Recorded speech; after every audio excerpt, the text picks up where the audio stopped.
mais um episódio do Mentoscast. Eu me chamo Lucas Ramos e hoje temos um episódio especial especial por dois motivos. Temos a estreia aqui do meu querido ex-chefe, né? Jefferson Carvalho Mendes, o cabelo David Beckham. Penteei, né, o cabelo, Penteou né? hoje, é isso aí, cara. E temos também a estreia de equipamentos, cara. O que você achou desses equipamentos? Cara, aí? eu achei sensacional e a gente tava precisando, né, Lucas? Tava na hora já, A né? gente percebeu isso no último podcast, mas, né, Paulinho? Né, Paulo? Mas deu certo. Ficaram não, que eu não fui, né? Mas eu fiquei sabendo que ficaram até meia-noite no shopping ontem. É tarde ontem, ó. Tava complicado lá que tava tendo vacinação lá. Aí foi mais complicado nem pra sair ainda. Foi mais difícil ainda do shopping. A gente saiu tarde. E o João deu bolo, né? Deu. Não foi. Mas o João depois aí ele compensa na nossa edição. E temos aqui também o nosso querido produtor que tá ali atrás. Deu todo um apoio pra... Agora eu tô longe da mesa. Agora tá longe, né? Tá distante de nós aí. E aí, Jefferson? Quem veio hoje aí conosco, cara? Então, Lucas, agora numa nova função, né? Até então, seja nossos bem-vindo. Inscritos, né? A gente participava no canal Nerd, mas eu quero voltar, mas eu fiquei sabendo aí que teve uma chapa aí que tá na votação pra eu não voltar, né? Essa é a verdade. Mas não menosprezando os nossos outros convidados, a nossa convidada de hoje... A gente já percebeu no pouco de conversa que a gente teve com ela que ela manja do assunto e um assunto muito importante. Com certeza. Né, Lucas? Um assunto que tem que ser defendido, sim. A gente teve um episódio essa semana lamentável, né? Que aconteceu. Talvez a gente vá falar um pouquinho. Mas eu tô enrolando muito pra apresentar ela, né? Deixa só... Que tem um currículo aqui, tá, Lucas? Que tem cara, que ser... esse currículo aí dela, pô. Você me autoriza? Posso ler? Com certeza. Então tá, o nome da nossa convidada de hoje é Clívia Meirelles. No final aqui, Clívia, eu vou deixar você falar. Só vou fazer tua apresentação aqui, tá? Clívia Meirelles. A Clívia, ela é fonoaudióloga. Além disso, ela é psicopedagoga também. Eu acho que dos títulos, o mais importante é esse. Ela é mãe. É mãe do Clívia? Gustavo e da Sofia.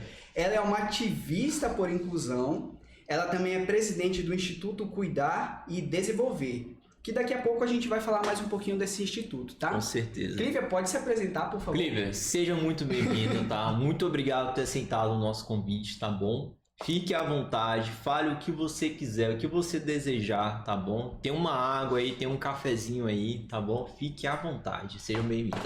Obrigado por ter aceitado. Eu que agradeço, tá? Como eu disse, antes a gente estava num bate-papo tão gostoso aqui, tão descontraído, e eu falei, gente, eu tô começando a ficar nervosa. Porque depois que a gente entra na gravação, a gente sai daquele modo... mais descontraído mas assim, de qualquer maneira eu me sinto muito grata por estar aqui presente, né, por falar de uma temática que eu gosto tanto de falar, e eu espero de fato contribuir com vocês e as expectativas criadas, viu? Eu agradeço pelas palavras, digo que não é tudo isso, mas eu estou aqui à disposição para que a gente consiga ter um bate-papo bem agradável e esclarecedor, sobretudo. Com certeza. Clívia, geralmente aqui logo para iniciar o podcast, a gente já lança alguma pergunta logo de cara. Fica tranquilo, não são perguntas difíceis, a gente faz aqui, tá bom? Mas assim, a gente busca conhecer o além da pessoa, o que a pessoa faz, entendeu? Então, você poderia dizer para nós, para nossa audiência que está nos ouvindo, nos escutando, quem é a Clívia, só que sem falar o que você faz. Quem é a Clívia por trás do instituto, por trás da formação, por trás da formação de mãe também que você é. Quem é a Clívia? Sem falar o que você faz. Nossa, mas é uma pergunta muito difícil. Não, é Acho difícil. que eu considero uma das mais difíceis que eu já escutei. Por quê? Você falar de si mesmo é muito difícil. Né? Geralmente são as pessoas que têm uma impressão sobre você. Eu dizer quem sou, né, sem dizer de fato o que eu faço ou a minha profissão em específico é bem complicado, mas eu posso dizer que sou uma mãe, né, que sou esposa, sou mãe e que luto pela garantia de direitos de pessoas que às vezes não têm voz. Para falar literalmente, tem pessoas que não têm voz, porque a gente tem aí vários autistas não verbais, por exemplo, né? Pessoas com deficiência que não falam de fato e que quem fala por eles são os pais, né? Somos nós que somos ativistas pela causa. E eu sou uma pessoa que posso me considerar alguém que quer contribuir e quer deixar algo de bom quando eu não estiver mais aqui. Eu sempre digo, quando a gente criou esse instituto, foi justamente nesse sentido. Porque nós prezamos muito por uma coisa chamada alternância de poder, que hoje estou eu enquanto presidente, daqui a 4 anos, que é o nosso tempo de gestão, ou até antes disso, de repente, terá uma outra pessoa à frente desse instituto. E eu quero muito olhar e dizer, poxa, eu fiz parte de fundar isso. Né? Então eu acho que talvez minha missão seja essa. Né? Não sei se Deus vai me dar uma outra missão, outro ofício, mas eu gosto muito do que eu faço nesse sentido, ajudar pessoas. Olha aí. Então, e fazer o que você gosta é a melhor coisa que tem, né, Luquinha? Com certeza, cara.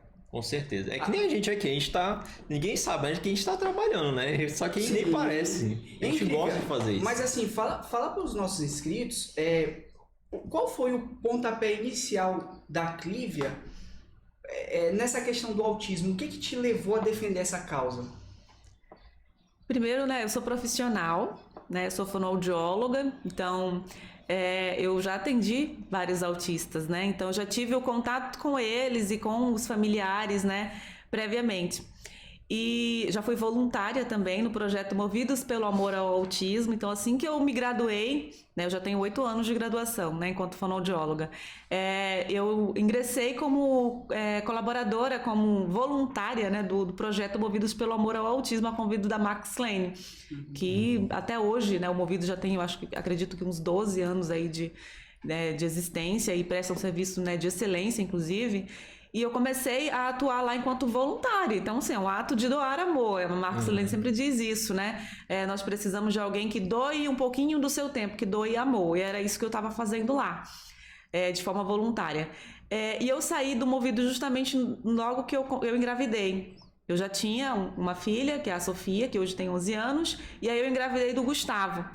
E em virtude da gravidez, a minha gravidez foi um pouco complexa, tive algumas intercorrências, eu me ausentei um pouco, né, eu precisei me afastar, e o Gustavo, na gestação eu tive toxoplasmose, então eu tive que tomar uma série de medicações nesse período, e como eu sou fonoaudióloga e eu sei os prejuízos que as medicações podem trazer para uma criança, para um bebê, para o feto ali, então, ainda em período de formação, eu já tinha um medo muito grande de o Gustavo ele vir com alguma deficiência, com deficiência visual, com uma atrofia muscular, com diversas deficiências que acarretam do uso da medicação, que era uma medicação bem forte, né, que eu passei 3 meses, os 3 últimos meses da gestação tomando.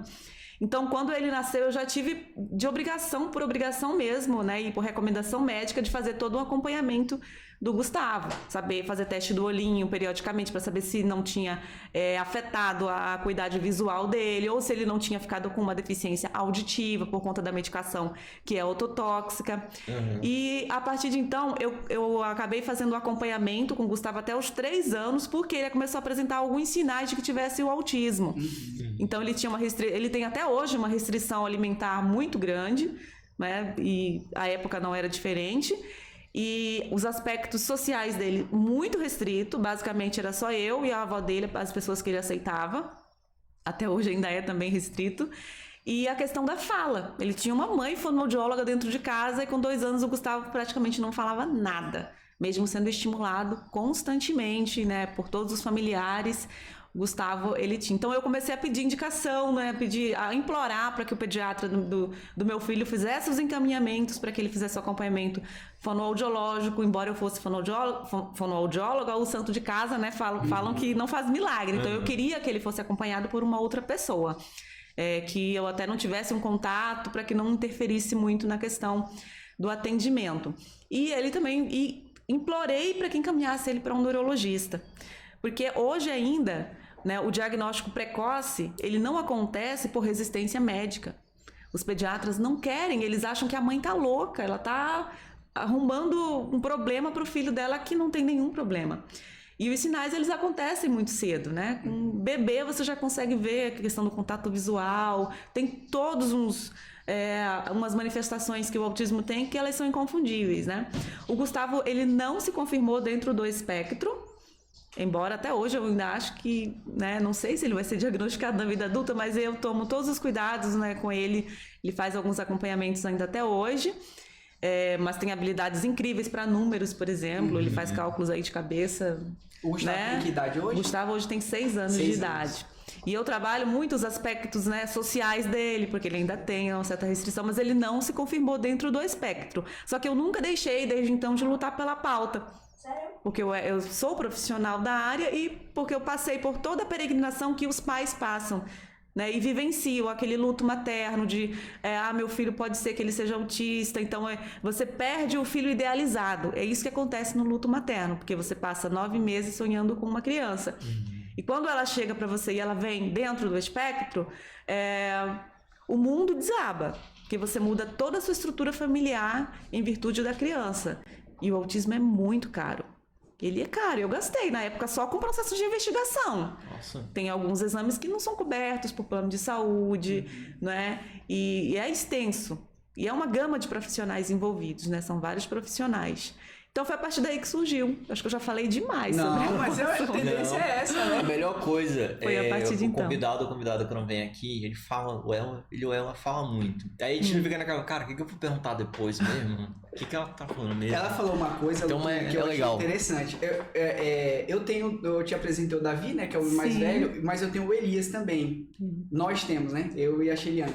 Aí você falou uma coisa que eu fiquei assim, tem uma idade específica para o pai ou a mãe poder identificar ali o momento exato para a criança, a partir de tal data ela já tem que falar algumas coisinhas, algumas palavrinhas. Existe isso, Lívia? Existe sim. Tem vários parâmetros, né? Porque assim, nós temos um padrão de normalidade.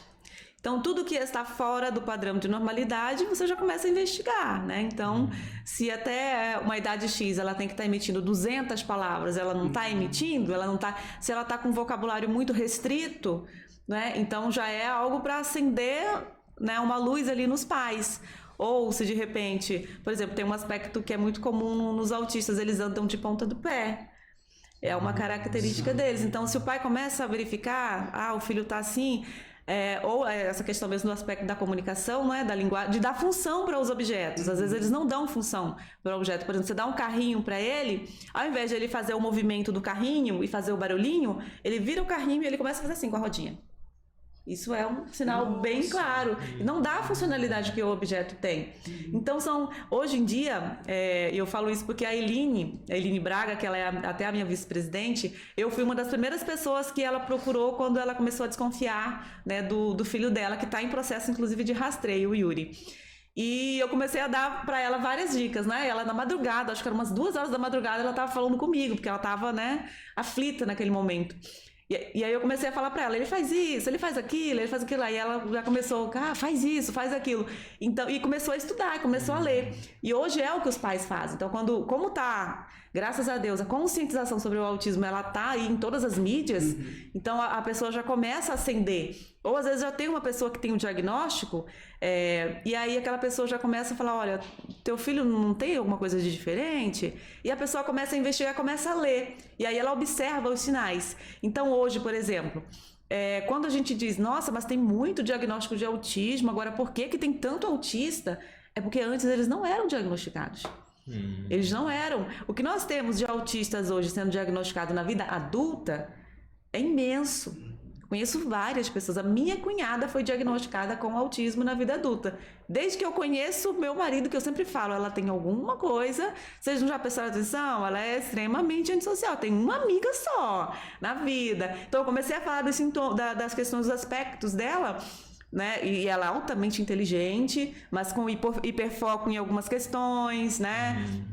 Que você vê assim, que foge um pouco, né, do padrão de normalidade que a gente diz. Hoje ela tem diagnóstico de autismo.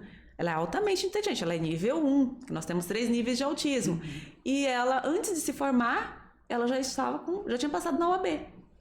Porque o hiperfoco dela. Então, assim, nós temos aqueles autistas que são de alta funcionalidade, que antes a gente chamava que era síndrome de Asperger, que hoje não é mais utilizado esse termo, porque nós descobrimos que Asperger era um nazista que matava pessoas, então tiraram esse nível, né? Na verdade, essa nomenclatura, né, que existia, e hoje é nível 1.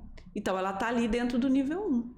né, de autismo. Nós temos diversas pessoas que são altamente inteligentes. Tem um caso de um cara moreno também no Facebook, eu não sei se você chegou a ver. Ele falou que não se sentia normal, né?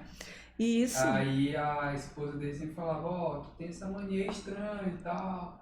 Aí ele foi se diagnosticar e ele tava lá com o nível de autismo. Nível do autismo. Ele virou até alguém que... Um ativista, né, da palestra. Isso, legal. Fala sobre o caso, fala que não é essas coisas normal e tal.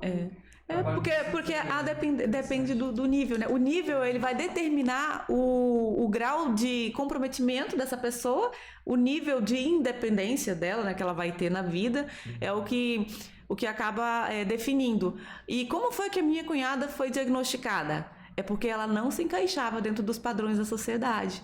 E é porque, a partir disso, ela desenvolveu uma depressão profunda. Nossa, é isso que acontece. Não, antes de descobrir. Então, foi a partir da depressão profunda que ela desenvolveu que ela precisou procurar o psiquiatra, sabe? O neurologista. E foi a partir daí que ela teve o diagnóstico. E é assim que acontece com o autismo na vida adulta. Ele é diagnosticado assim. Eu também tenho a Imoni, que é mãe, inclusive, de autista, que ela tem 41 anos, ela recebeu o diagnóstico também recente de autismo.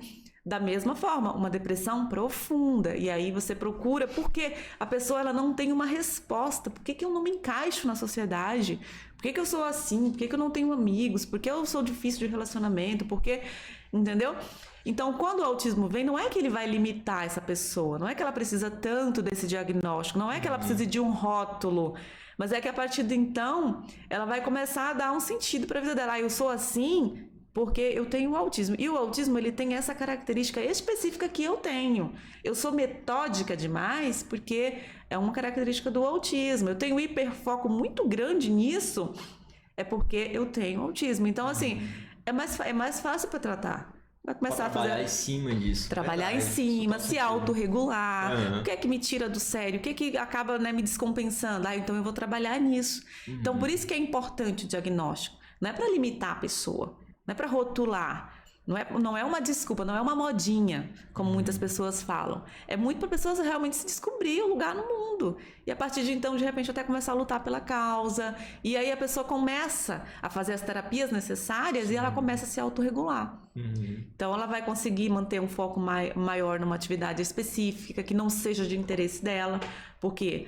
Porque se ela tem um hiperfoco numa área específica, o que não é aquilo é desinteressante. Eu não presto atenção naquilo. Por que eles são confundidos com surdos no início?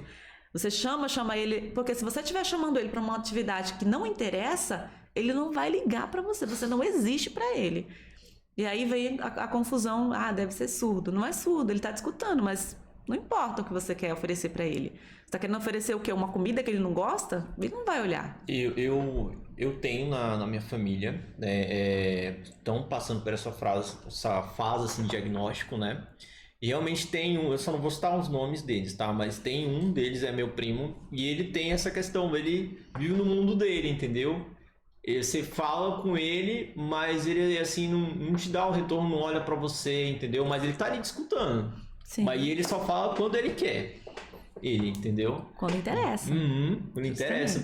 Sabe o que me fez lembrar também, toda essa sua fala, que aí eu vou levar agora pro mundo nerd, cara. Mas não é tão nerd assim. A série Big Bang Teoria, o Sheldon é um personagem autista.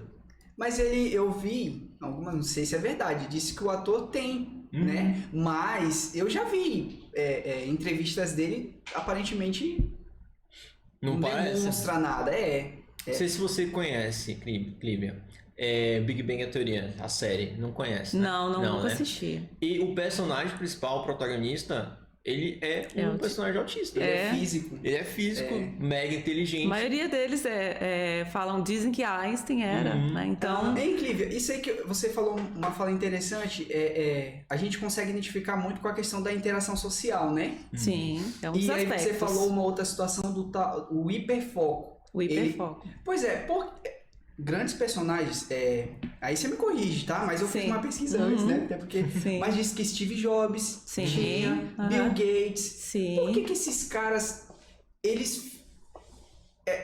É uma doença? Eu posso chamar de doença? Não. O autismo não é uma doença. Certo. Ele é um espectro, né? Porque ele acaba vindo ali com várias situações ali. Tem a questão da neurodiversidade que está incluída ali dentro do espectro. Agora a gente já não tem uma causa específica assim comprovada, mas a gente já sabe que a genética está associada.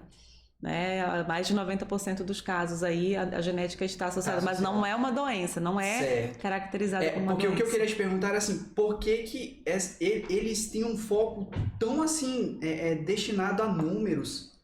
E são pessoas super inteligentes. Tem algum estudo relacionado a isso, Clivia? Tem muitos estudos. Tem uma coisa que é estudo com relação ao autismo, né? A maioria deles realizados nos Estados Unidos, né? Mas assim... Tem essa questão do hiperfoco, né? Tá muito ligada à questão do sistema neurológico, né? As sinapses que faz. Então, acho que um neurologista conseguiria te falar com mais precisão, com mais propriedade sobre esse assunto. Mas o que a gente sempre diz é que eles são muito bons no hiperfoco deles, naquilo que eles se propõem. Por quê? Por exemplo, vou usar o exemplo da minha cunhada de novo, né? Ela gosta muito das questões sobrenaturais, ela pesquisa tudo. Então, teve uma época recente aí que é um asteroide que ia cair em algum lugar. E ela não dormia, porque ela passava o tempo todo monitorando esse asteroide, porque ele não podia cair aqui, ele tinha que cair no mar, Você tá entendendo? Então, assim, aí nós temos, por exemplo, o caso de uma médica autista, né? Ela tem hiperfoco em neurologia. Ela vai ser ela vai fazer residência em neurologia, ela vai ser uma excelente profissional. Por quê? Porque ela vai atrás de tudo que tiver relacionado a esse tema, que é o hiperfoco dela. Também há pessoas que dizem, por exemplo, que o Messi, não sei se foi comprovado, mas dizem que o Messi é autista também. Eu tava pensando nisso agora. É porque assim, há quem diga que depois vai lá, a mídia fala que não é. Mas o Messi é um excelente jogador, então o hiperfoco dele seria onde? Seria no futebol. Né? E tem uns lances que, se você for analisar no YouTube, aparenta mesmo. Assim, algumas... Sim, se a gente for analisar... Algumas coisas que ele faz. Sim. Surreal mesmo. Tem uma cena, né, que tem um jogador com a bola, né, o Neymar chega e dá um chute na bola. Aí o cara fica olhando assim. E ele fica parado, olhando pra ele, parece que nada aconteceu. Nada aconteceu. No mundo dele, Só tá aí ele fica olhando assim pra cara dele. Então ele tem esse sentido aguçado do futebol, né? Pesquisa aí depois, Paulo. Isso.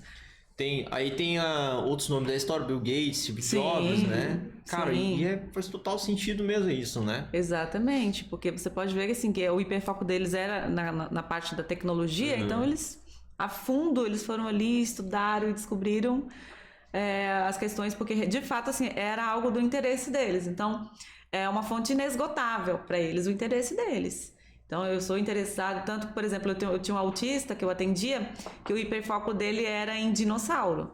Ele sabia todas as espécies de dinossauro. Você podia falar, Tiranossauro Rex. Aí ele ia falar tudo sobre aquele dinossauro, porque era o hiperfoco dele em dinossauro. Então, ele estudava tudo sobre dinossauro. Né? E tinha um que era sobre os répteis, então ele sabia todas as espécies de répteis, o que eles faziam, do que eles se alimentavam, como se reproduziam, tudo.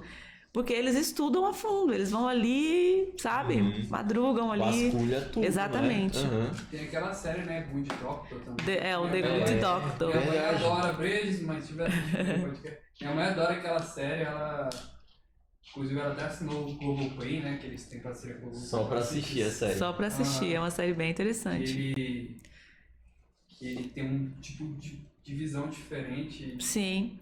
Toda aquela situação, entendeu? Eles têm ali o sentido por uma outra perspectiva, né? Enquanto os outros pessoal naquele só básico, aí enquanto o pessoal tá pensando de uma forma e tá pensando de outra para resolver. Eles têm um sentido bem literal também das coisas, assim. Né? E aí você observa também lá nessa série a questão às vezes não entende figura de linguagem, né? Então, se você fala uma coisa, né? Por exemplo, a gente usa muito bordão, a gente usa muito... E se você fala, eles têm dificuldade para entender. Se quer se relacionar melhor com ele entende tudo muito no sentido literal. Então, por isso que a figura de linguagem, às vezes, ela não faz sentido. Porque você usa uma coisa que não tem nada a ver com o que aquilo significa. E ele vai levar o quê? Para o sentido literal da coisa. Enfiar o pé na jaca. O que ele vai pensar? Uma pessoa enfiando o pé na jaca. Literalmente, né? Então é lógico que a maioria deles vem se adaptando ao meio. Mas se for, por exemplo, uma pessoa que não tem intervenção, vai ser justamente isso que ela vai entender. Por isso que é importante a descoberta, o diagnóstico e o tratamento. Assim, não que o autismo tenha cura, mas ele vai minimizar diversos aspectos ali que são características do autismo. Sim. Logo no começo, o Jefferson falou que você é presidente do Instituto Cuidar e Desenvolver. Você pode falar um pouquinho mais o que é esse instituto, como é que ele começou? Como é que faz para poder acessar ele e saber mais informações sobre ele? Pois é, o Instituto é um sonho, né? Um sonho que não foi sonhado só por mim, né? É importante a gente falar isso, né? E falar que nós somos... O Instituto Cuidar e Desenvolver, ele nasceu a partir da necessidade de a gente ter, né? Da gente se tornar pessoa jurídica. Porque nós sempre fomos um movimento, né? Então, lá atrás, o movimento Mães Coragem Indesistíveis, que ainda existe, com certeza, ainda com toda a função que de fato é a luta pelo direito das mães, dos pais, né? Mas é um movimento, né? Que não tem a legalidade jurídica, né? Para fazer algumas, vamos dizer assim, para dar algumas resoluções para as situações que a gente tem, que é uma gama tão grande, né? De necessidades. Porém, tem o objetivo central, que é justamente juntar essas mães. E a partir do movimento, quando a gente começou a lutar tanto, a cobrar tanto o poder público e querer que as coisas acontecessem, e a gente viu que a morosidade do serviço público ela é gritante, burocracia também ela é imensa, a gente sentiu a necessidade de se organizar enquanto, né, sociedade civil, para que a gente pudesse ter uma legitimidade maior na hora de cobrar. Tanto que hoje o Instituto ele pode expedir um ofício, pode fazer algumas cobranças. Eu estava conversando anteriormente com você sobre a questão da gente poder, por exemplo, não agora, porque nós não temos ainda um ano de atividade, mas depois poder estar entrando com a ação civil pública, né? Porque aí a gente consegue atender uma gama maiores, né, de pessoas. Por exemplo, o caso da Mabel não é um caso isolado, é um caso que diversas mães passam por isso. É um caso, né, passível. É verdade, eu já vi vários casos com o exemplo da Mabel, já a gente vai citar sobre ele. Sim. Mas que muitas mães, assim, às vezes por não ter mesmo contato com a tecnologia, não posta, né? Justamente. Não fala, não denuncia. O medo da própria retaliação também. E a partir... O Amabel, ela só escancarou um problema crônico que a gente vive aqui no nosso estado. Que não é de agora, que a gente luta há tanto tempo. Né? Infelizmente, isso é a mais pura realidade. Então, se você junta um grupo de mães, né, e entra, né, ajuiza uma ação nesse sentido, você consegue beneficiar uma gama maior de pessoas do que a Mabel sozinha entrar com uma ação no MP. Verdade. Entendeu? Ela vai conseguir resolver o problema do filho dela. E os outros? Entendeu? Os outros vão continuar desassistidos, sem ter o profissional para acompanhá-los, né, em sala de aula. Vai ser só mais uma criança lá dentro da sala de aula. Não vai aprender. Tá? Por quê? Porque ele tem as necessidades específicas dele e ele precisa de um auxílio para ele conseguir fazer isso. Então, é todo autista que precisa do profissional, né, especializado, né? E é bom a gente ter uma coisa em mente. A gente não fala só do autismo, a gente tem que falar da deficiência de uma forma generalizada. Porque tem a pessoa com síndrome de Down, tem a pessoa que é cadeirante, que tem paralisia cerebral, tem uma vasta gama de deficiências e que precisam desse profissional. Tá? Então, se ela não tem esse apoio necessário, ela não vai conseguir desenvolver as atividades como é o de direito, garantido lá na Constituição Federal, garantido lá na Lei Berenice-Piana, na lei, na LBI, que é a Lei Brasileira de Inclusão. Eles têm o acesso à educação, eles têm direito a aprender, como qualquer uma outra pessoa. Sim. Só que eles têm uma forma certa de aprender. Eles precisam de pessoas que sejam facilitadoras desse aprendizado. E se eles não têm, eles estão pulando uma etapa. Vão ficar só passando essa criança de ano, esse aluno de ano, esse jovem de ano, sem ele ter aprendido nada, sem ele sequer ser alfabetizado. E a gente tem um monte de casos assim. Tem alguns casos que a gente anda pesquisando em que pais pedem até para que a escola reprove a criança, no caso da rede municipal, para que a criança continue sendo acompanhada ainda por um profissional que acompanha ele na escola. Acontece muito isso, muito. Sabe por que acontece isso? é porque o nosso sistema educacional, inclusive, ele é muito falho, tá sucateado. E o município, embora ele ainda não oferte a inclusão que de fato deve ofertar, que é com o aluno tendo um planejamento, né, educacional individual, que é o PEI, que a gente chama, ainda assim, o município ele consegue ser muito melhor do que o estado em termos de inclusão, né? Tem uma escola que está se estruturando, que é Antônio Ferreira, embora só essa escola não atenda a necessidade, né, que nós temos muitas pessoas com deficiência, com autismo aqui no nosso município, né? Nós somos uma capital. E aí, por que esses pais retêm os filhos? Porque quando eles são jogados na rede estadual de ensino, aí sim, eles ficam completamente desassistidos. Nossa. É muito triste a gente falar isso, mas é uma realidade. Basta pesquisar, basta ir atrás de informações, basta ir nas escolas que falam que é em referência em inclusão no estado. Nós temos lá o 21 de abril que está assim se estruturando e tudo. Só que a gente está falando de estado. Então a gente está falando de uma gama maior, né, de escolas e de um público maior. Então é por isso que os pais eles estão querendo reter o filho no município, porque embora ainda não oferte a inclusão que eles precisam, né, e que é necessária, ainda é o que eles têm. Aí quando eles vão para o estado eles ficam com medo. Literalmente eu falo isso porque eu escutei isso já de diversas mães. É triste, né, a gente saber que estamos um tanto desamparados enquanto isso a nível estadual. Eu ouvi algum outro ponto. Eu sou formado em administração, tá? E durante meu período de faculdade, eu tive a grande oportunidade de retornar à escola onde eu estudei. Eu estudei na Escola Rio Branco, e aí lá é uma escola estadual, e aí eu queria, assim, melhorar de alguma forma algum processo da escola, né? E aí um dos processos que me deparei lá, que foi justamente essa questão de educação inclusiva com pessoas que têm autismo na escola. E aí o que o diretor me falou é que tem a escola, tem outras escolas, eu não lembro agora qual foram que ele citou lá no dia da reunião, mas ele falou assim que muitas mães preferem deixar o filho com autismo na escola estadual, né? Que ele tá com outras crianças... Municipal? Estadual mesmo. Prefere deixar na escola estadual com crianças que já tem, assim, depois você me corrija se eu estiver errado, com crianças que não tem nenhum tipo de problema, né? Deficiência. E porque ele se sente melhor, o autista se sente melhor, se sente assim o tratamento de igual para igual, entendeu? Foi essa outra situação que eu me deparei.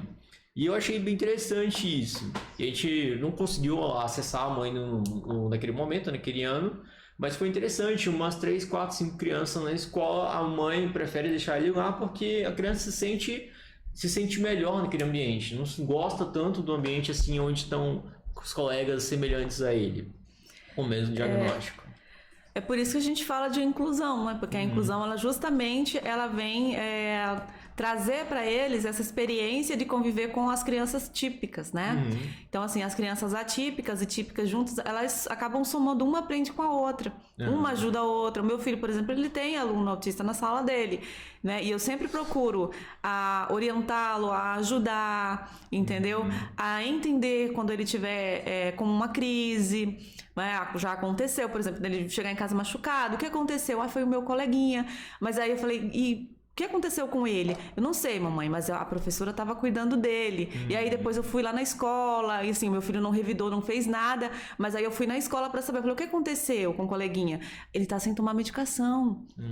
Então, assim, ele precisa passar por um neurologista. Eu falei, então, conversa com os pais para que eles de fato consigam estar regulando essa criança, até para que ela consiga aprender, né? Consiga estar inserida melhor no ambiente, né, educacional, e os coleguinhas consigam ter essa interação que eles precisam ter. Porque é bom para eles conviverem com a diversidade, né? E é muito bom. E é bom, assim, que os pais em casa levem essa conscientização. Porque o desfecho poderia ser diferente se ele não tivesse a informação de que aquela criança ela não estava dentro do estado normal, né? Entre aspas dela. Ela estava ali tendo uma crise de ansiedade, ela não estava legal naquele momento. E se a gente não levar isso para os nossos filhos, poderia ter batido na criança, poderia ter, né, acontecido uma coisa muito pior e a gente conseguiu resolver a situação ali pacificamente. Porém, entender disso, mas não é todo mundo que entende, né, desse processo. Mas a inclusão, ela só vem a ajudar. Tanto as crianças típicas quanto as atípicas, né? As típicas, elas vão aprender com a diversidade. Isso é muito importante. Com certeza. Eu tive um coleguinha quando eu era Eu me formei na minha escola, sempre estudei nela desde do pré, não vou citar nomes, mas eu sempre tive um colega que foi autista. E eu acho que desde o primeiro ano até o último. O nome dele era Johan. E na época, acho que eu tava no 8º ano, ele tinha 23 anos, ele era mais alto. Assim, todo mundo tratava ele normal, porque nem todo mundo, entendeu? Ele era meio peralta, tipo, problema de peralta, sabe? Cabeça estressada, entendeu? Aí tinha muito problema com briga, né? Porque tinha, na hora de intervalo, ele era muita gente, né? Então tinha gente que não entendia, né? Aí, só que assim, nunca foi acompanhado. Talvez por isso a questão comportamental dele não foi trabalhada. Ele poderia, né, interagir muito melhor, né, com os colegas se houvesse essa intervenção, porque às vezes precisa de uma medicação para controlar isso. Tinha dois, tinha o Gustavo, que ele não ficava na sala de aula quase, ele vivia mais no corredor e sempre acompanhado, né, com o profissional, e tinha o Johan. Eu não sei se era questão dele não tomar medicamento, né? Não sei se na época ele tomava ou não, para ter essa crise, né? Sim. Mas ele não andava acompanhado nunca, eu nunca vi ele acompanhado por ninguém. Ninguém. E olha que eu estudei desde o último, do primeiro até o último ano com ele, entendeu? Mas a gente, na sala de aula, a gente gostava muito dele, porque a gente estudava há muito tempo, né? Sim. Ele gostava de futebol, e assim, era o tipo de cara... Marcou o gol, aí já ficava estressado, aí a professora, ei, não é esse, Não gostava de perder, não. Ele gostava, não. São competitivos. Se ele chutasse na trave e não fizesse gol, ele ficava empurrado o dia todo, né? Não tinha jeito. Mas ele era aquele tipo de autismo bem forte, sabe? Que a pessoa, ele, por exemplo, tem um autista que consegue escrever normal, ele lê normal, ele não conseguia ler, ele não conseguia escrever, ele tinha mais ou menos uma racionalidade de uma criança, né? A idade mental ali. Ele tremia muito na hora de escrever, sabe? Ele era provavelmente um candidato, né, para ter o acompanhamento, né, educacional especializado, para que ele conseguisse pelo menos tentar acompanhar a turma, né? Porque daí você deixa ele, por exemplo, passa um ditado para ela não fazer. Eu acho que sem o apoio. Foi um pouco de interesse dos pais deles, né? Que eles sabiam que a gente tinha acompanhado e sabia que a escola tinha capacidade de botar alguém para acompanhar. Só fornece se for pública ainda com mandado judicial. Infelizmente ainda é assim. Mas era particular, no caso. Particular? Era particular. Você falou de uma coisa muito importante aí, que fica bem claro aí para os nossos inscritos, é a questão, não é só colocar a criança na escola, tem que ter a inclusão dela. Né? Justamente. Aí, são duas perguntas em uma, tá? Segura aí, eu vou chutar agora. Eu sou um pai e tive um exemplar, minha criança diagnosticada com espectro de autismo. Então, o que eu devo fornecer para a escola para que ela possa receber o meu filho? Essa é a primeira pergunta, calma. Aí lá vem a segunda. Existe uma carteirinha de autista. Aí eu queria que você explicasse pra gente o que é essa carteirinha e para que ela serve. Tá, na primeira pergunta, você está falando do acesso desse aluno, né, à escola. O que o pai deve levar? Para ter direito ao acompanhante, ele tem que ter laudo. Né? Ele precisa ser laudado, essa criança. E até uma discussão que a gente tem, porque às vezes a pessoa só está em investigação e o diagnóstico ele demora muito. Ainda mais na nossa rede aqui na nossa rede pública, que a gente tem aí um neurologista que atende. Tem criança que passa 5 anos em investigação, então assim, é 5 anos sem laudo, é 5 anos que ela não tem direito ao profissional por causa da questão do laudo, né? E as escolas, elas são obrigadas, né? É vedado que elas façam recusa de matrícula, elas têm que aceitar esse aluno. Agora, para prover esse profissional, aí é necessário o laudo. Você faz a solicitação, né, para a SEDUC, se está na escola, né, estadual, né, para a CEMED, se for na escola municipal, né, solicitando esse profissional. Às vezes eles passam por uma equipe, né, deles lá de avaliação para saber se de fato essa pessoa, esse aluno necessita desse profissional. Por quê? Porque não é todo mundo que tem deficiência que tem o direito, né, ou melhor, que precisa desse profissional. Tem deles que tem uma autonomia muito boa e que não há necessidade. não é? Então, às vezes também tem neurologistas que fazem a indicação de que precisa de um acompanhante, né, especializado. E quando a gente chega nessa esfera, a gente bate numa questão legal aqui no nosso estado, muito, muito interessante, muito importante, até que seja resolvida, né? Que a gente inclusive já fez já solicitamos a alguns deputados que fizessem indicação ao governo para que fizessem a criação do cargo do mediador pedagógico. Porque o que acontece?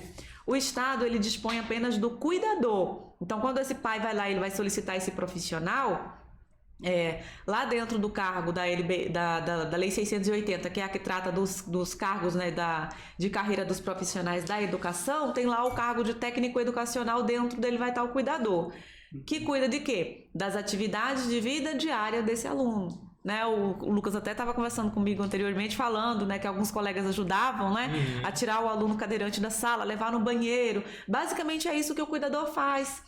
Então, assim, a criança, por exemplo, o autista está em crise, alguma coisa, ele vai tirar, vai passear no pátio, ele vai levar no banheiro. É uma criança que se alimenta por sonda, vai, né, ajudar com essas questões que a gente nem recomenda, né? Deveria ter, né, um profissional especializado para cuidar dessas questões. Só que o Estado, ele não dispõe do cargo do mediador pedagógico. Que o mediador pedagógico, sim, esse ajudaria esse aluno nos aspectos educacionais, para ajudar, da forma que o nosso colega estava falando, né? O colega dele tinha uma dificuldade, por exemplo, para escrever, às vezes tem uma dificuldade na leitura, não é? Às vezes ele não consegue ler um texto né? Se tem, por exemplo, uma dificuldade na acuidade, né, visual dele, ele enxerga pouco, tem uma baixa visão, alguma coisa assim do tipo, precisa ter uma letra maior da atividade escolar dele. Então, assim, precisa o quê? Esse profissional, ele vai pegar o conteúdo normal, né, da sala de aula, que o professor regente vai estar dando para os alunos típicos, e ele vai fazer uma adaptação daquele mesmo conteúdo para que aquele aluno aprenda. Entendeu? Então, é por isso a importância desse profissional, que ele está disposto lá na lei Berenice Piana, lá ela fala do profissional especializado, que em tese deveria ser esse mediador pedagógico. Essa é a função do mediador. Do mediador. Não do cuidador. Não, o cuidador só cuida das AVDs, que a gente chama, que é a atividade. O mediador, ele tem a formação acadêmica. Ele tem uma formação acadêmica, ele deve ter uma especialização aí em educação especial, ou ele pode ser um psicopedagogo, não é? Ele deve ter o tato para lidar com a educação especial. Ele deve também elaborar aí o planejamento individual desse aluno, para que ele consiga de fato aprender, que ele consiga identificar quais são as reais necessidades. Aonde está o déficit desse aluno? O déficit dele é na leitura? O déficit dele é em compreender um enunciado de um texto, por exemplo? Se não compreende o enunciado, vai fazer como atividade? Entendeu? Então, e o professor regente, ele não dá conta de cuidar. Já tem 30 alunos, ele já né? tem. Às vezes tem a redução, né? Quando tem um aluno especial, cai para 25. Então, ele, mesmo assim, ele não dá conta. E é necessário que esse profissional ele esteja acompanhando esse aluno, verificar se de fato ele entendeu a atividade, né? Um cálculo matemático, alguma coisa assim. É ajudar nos aspectos pedagógicos, coisa que não está dentro da atribuição do cargo do mediador, do profissional cuidador. Você pode repetir a lei, Clívia, pra gente? A lei que trata dos cargos do plano de cargos é a Lei 680. É uma lei que está precisando muito de uma reformulação, inclusive, que já faz um tempinho que não é feita nela, né? E com relação a esse cargo mesmo de mediador, o deputado Cirone Deiró, ele encaminhou o anteprojeto de lei com essa modificação, também solicitando um estudo de impacto financeiro, porque a gente também não é negligente de saber que para isso vai gerar um ônus para o Estado, vai gerar sim um ônus, só que a gente também tem que pensar a longo prazo. Se esse aluno ele consegue ter a intervenção correta, é um aluno que você vai, quem sabe, mas lá para frente ele nem vai precisar do mediador mais, no caso do mediador pedagógico, porque você vai conseguir sanar vários problemas dele, entendeu? É por isso que a escola municipal não adianta ela trabalhar sozinha, porque aí quando ela vem ali e joga o aluno lá na rede estadual, ela vai ficar ali estagnada, ele vai ficar passando de ano sem aprender, porque precisa desse profissional. E é uma coisa que realmente, assim, não temos orçamento, mas a gente sabe que a educação recebe muito recurso. E é tentar gastar esse dinheiro de uma forma que, de fato, vá chegar lá na ponta, né? Que vá chegar, de fato, ao aluno, que precisa dessa política pública, né? Lá dentro da SEDUC, ela está na meta 4. É a meta 4 de educação especial. Dentro dessa meta 4 vai ter os projetos específicos para isso, que entraria a formação continuada desse profissional. Formação continuada não é eu dar um curso para o professor e achar que ele já aprendeu tudo de educação especial. É continuada. É tudo que tem de novo eu estar passando para esse profissional, para que ele consiga repassar isso para o aluno. Se a gente não consegue capacitar o profissional, tem profissional que tem pânico. Eu já vi professor de falar assim, meu Deus, eu recebi uma criança com síndrome de Down, eu não sei o que eu vou fazer com essa criança. Por que não sabe? Porque não teve uma formação, não teve um preparo para isso. E é a função do Estado fazer isso, é a função do município fazer isso. É eles que precisam cuidar dessa parte de formação continuada desses profissionais. Tá? Eu fui, por exemplo, há uns 2 anos, antes da pandemia, eu fui uma comissão, junto com uma comissão de deputados para Sobral. Porque Sobral é referência, né? Melhor nota do IDEB, né? Tem toda essa questão. Ceará. E a gente, no Ceará. E a gente foi lá na escola de Sobral, que teve a maior nota do IDEB, para verificar todo esse sistema educacional, o que eles fazem de diferente, né? Que é bom a gente copia, não é isso que diz? Né? E nós fomos com essa comissão, né? Pela Comissão de Educação da Assembleia Legislativa. E assim, realmente, primeiro, os profissionais recebem uma gratificação, eles trabalham mais empolgados, eles têm... Eles recebem prêmios, tipo as escolas que têm o melhor desenvolvimento recebem prêmio em dinheiro para investimento, entendeu? Eles têm uma sala linda de estudo para as crianças, todos os alunos têm um planejamento individual, entendeu? A cada 6 meses eles fazem uma espécie de investigação, é um teste que eles fazem com o aluno para medir o índice de aprendizagem de todos os alunos. Todos eles passam por isso. Saber como é que eles estão com relação à leitura, à escrita.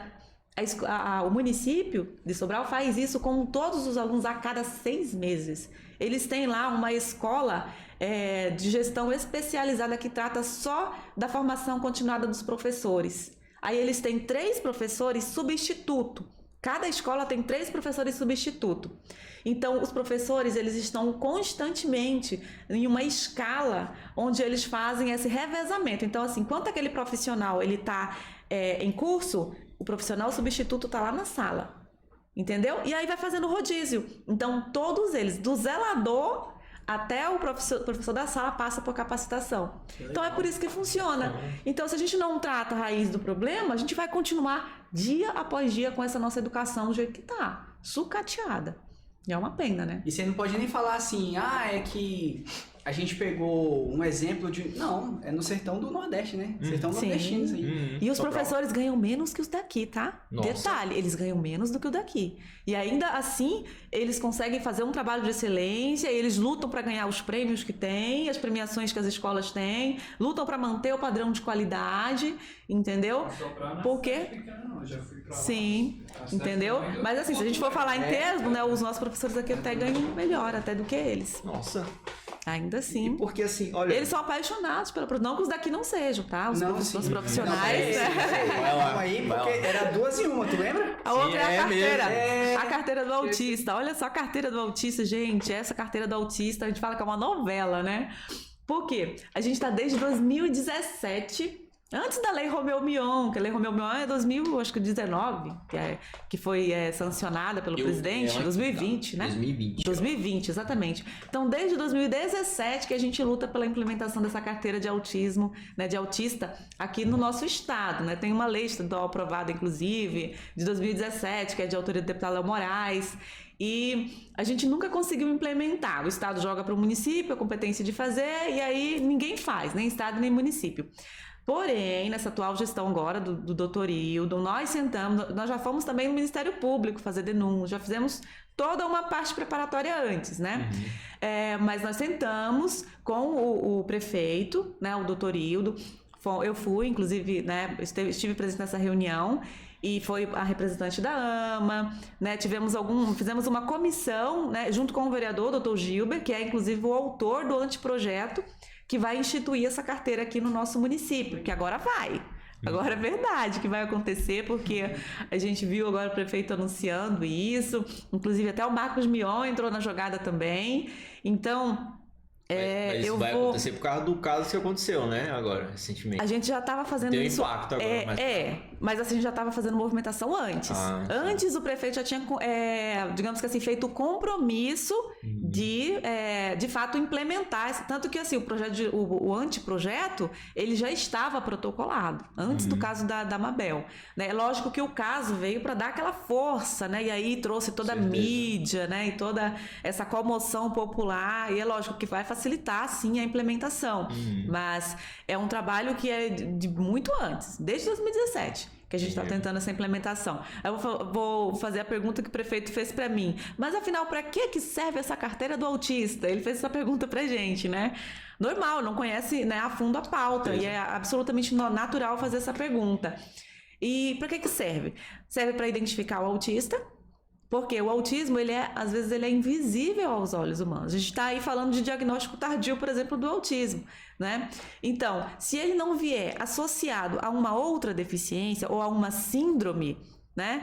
Você olha, você não sabe que é autista. Então, eles passam por muita discriminação e é por isso que eles precisam dessa carteira de identificação. A gente teve caso aí, por exemplo, do autista que foi tirado do voo porque não conseguia colocar máscara. Nossa. Né? A companhia aérea foi, inclusive, né, vai ter que pagar aí uma indenização milionária para a família, porque o caso também tomou uma proporção enorme. E tem uma lei federal que desobriga o uso da máscara deles.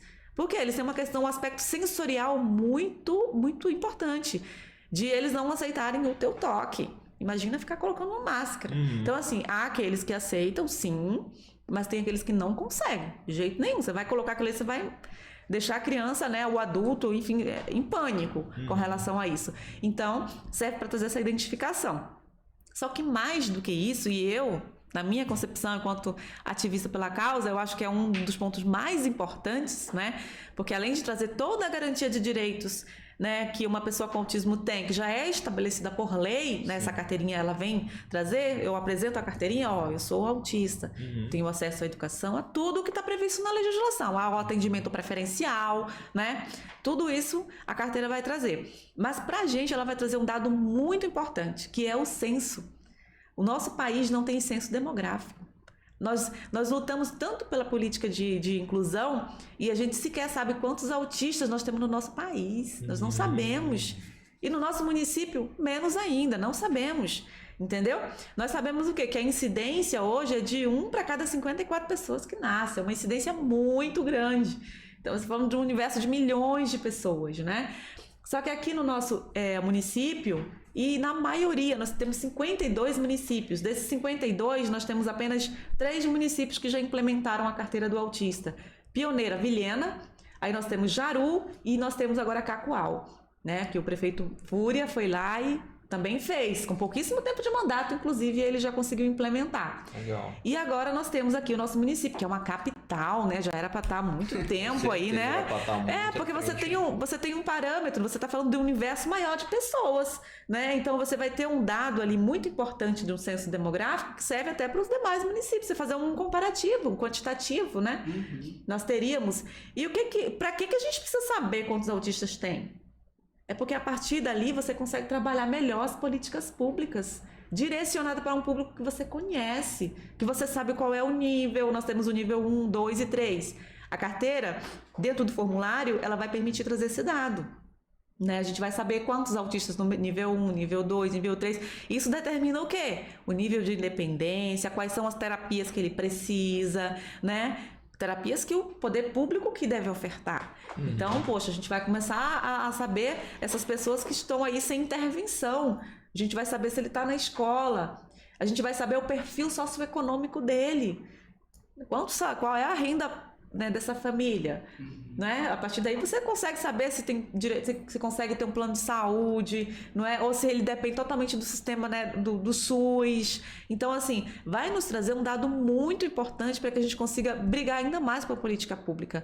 Solicitar mais recurso federal, nós temos uma bancada federal aí com 8 deputados, né? E as deputadas são 3 deputadas que temos, né? Sim, e 5, né, deputados, que eles consigam também destinar recurso para isso. Nós estamos falando do universo de tantas pessoas, não é? Quem sabe a gente fazer aqui uma coisa que a gente luta muito, que é um centro especializado, entendeu? Destinado a atender essas pessoas com autismo. Por quê que a gente fala autismo, mas a gente não pode esquecer das outras deficiências também, porque estão todos desassistidos.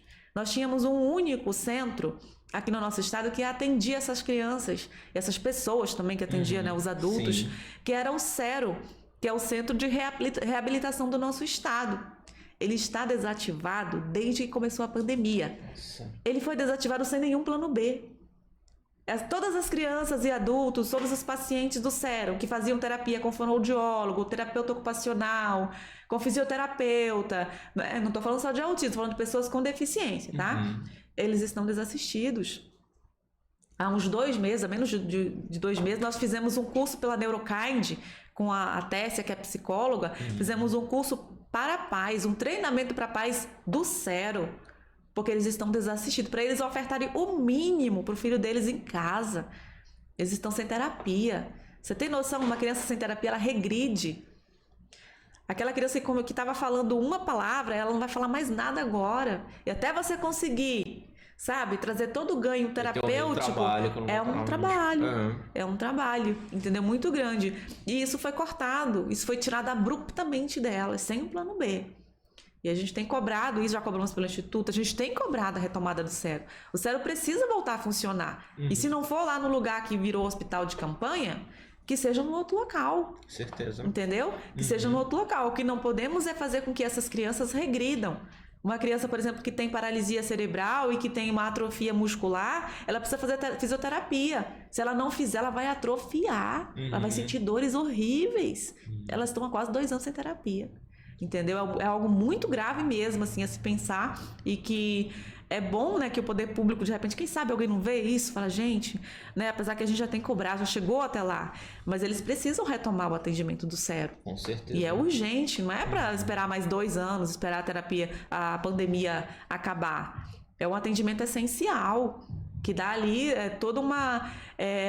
mexe com toda a questão de atividade de vida diária desse paciente, toda a regulação dele. Não só o paciente, mas com a família também, né? Justamente. A atividade diária da família, às vezes os pais têm outro filho também, exatamente. Entendeu? Então é todo um desgaste para eles. Exato. E às vezes ele saiu do sistema público e ele sequer tem condições, ele está se esforçando para pagar no particular. Sim. Porque tem uns casos que não pode parar. Que nem né? você mesmo falou, o autismo ele é muito caro, né? Caríssimo. Ele é muito caro.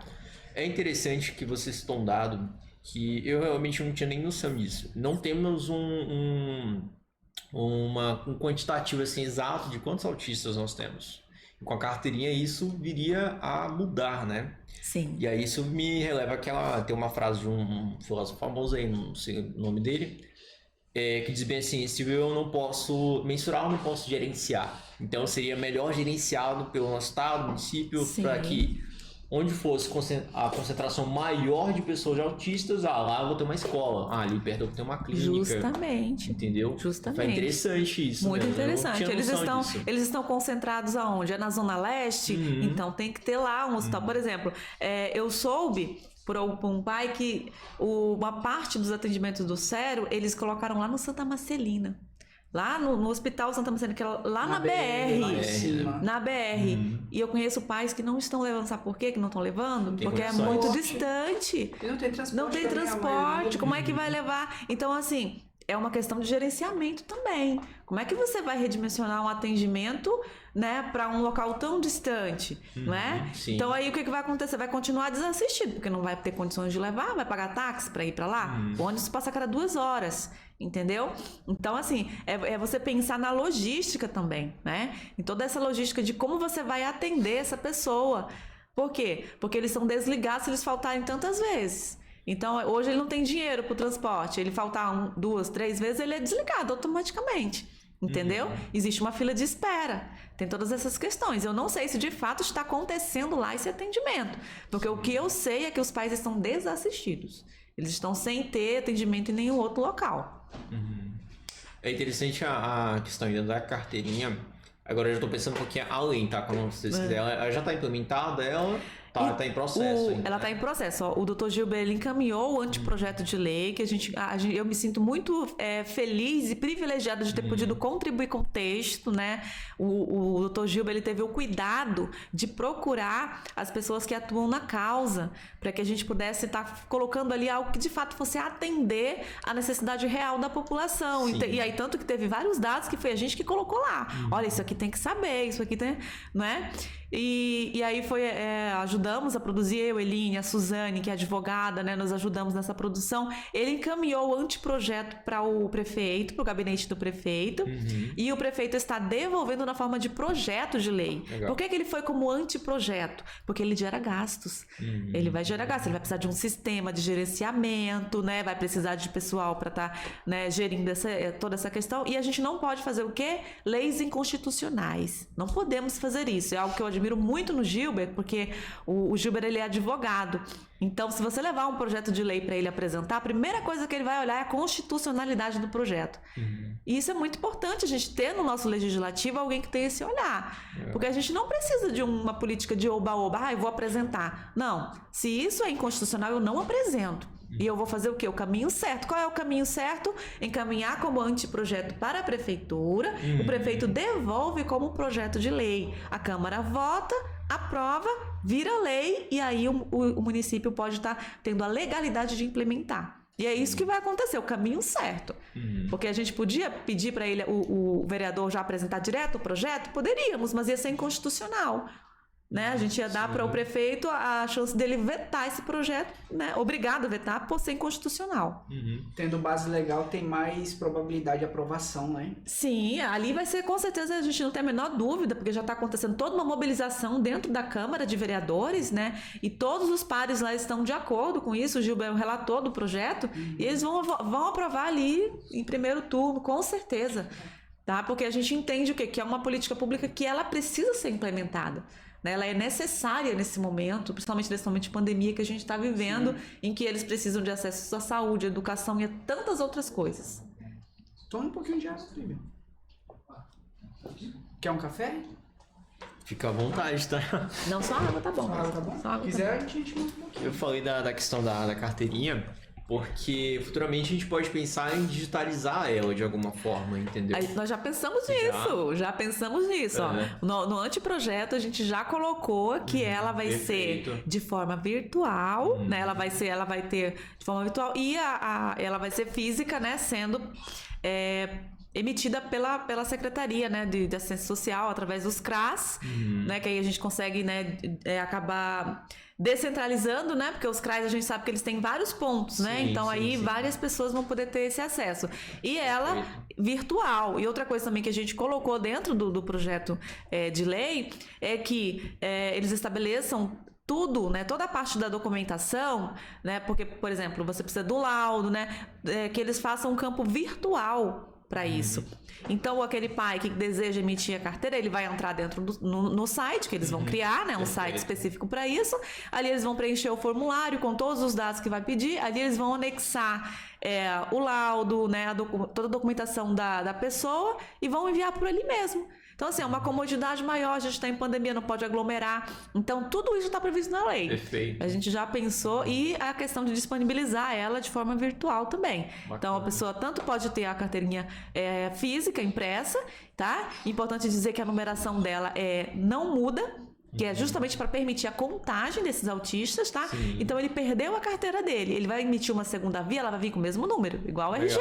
Legal. Então, assim, você possibilita essa contagem justamente por conta disso. Perfeito. É o que não pode ser medido, não pode ser melhorado. Né? Obrigado por isso. Obrigado por corrigir. Olha, tivemos recentemente aí um caso, né, caso da Mabel. Cabe citar aqui que Foi essa semana ou foi semana passada? Foi na segunda-feira. Foi na segunda-feira, né? Aí você já tava logo marcado aqui. É perfeito já pra gente explicar mais ou menos o que aconteceu nesse caso e tal. E aí que ela expôs, né? Uma das mães que expôs, né? Porque muitas mães sofrem isso, mas acabam não expondo, né? Sim, então, justamente. Teve algum desfecho esse caso? O Instituto acompanhou de perto, prestou algum apoio?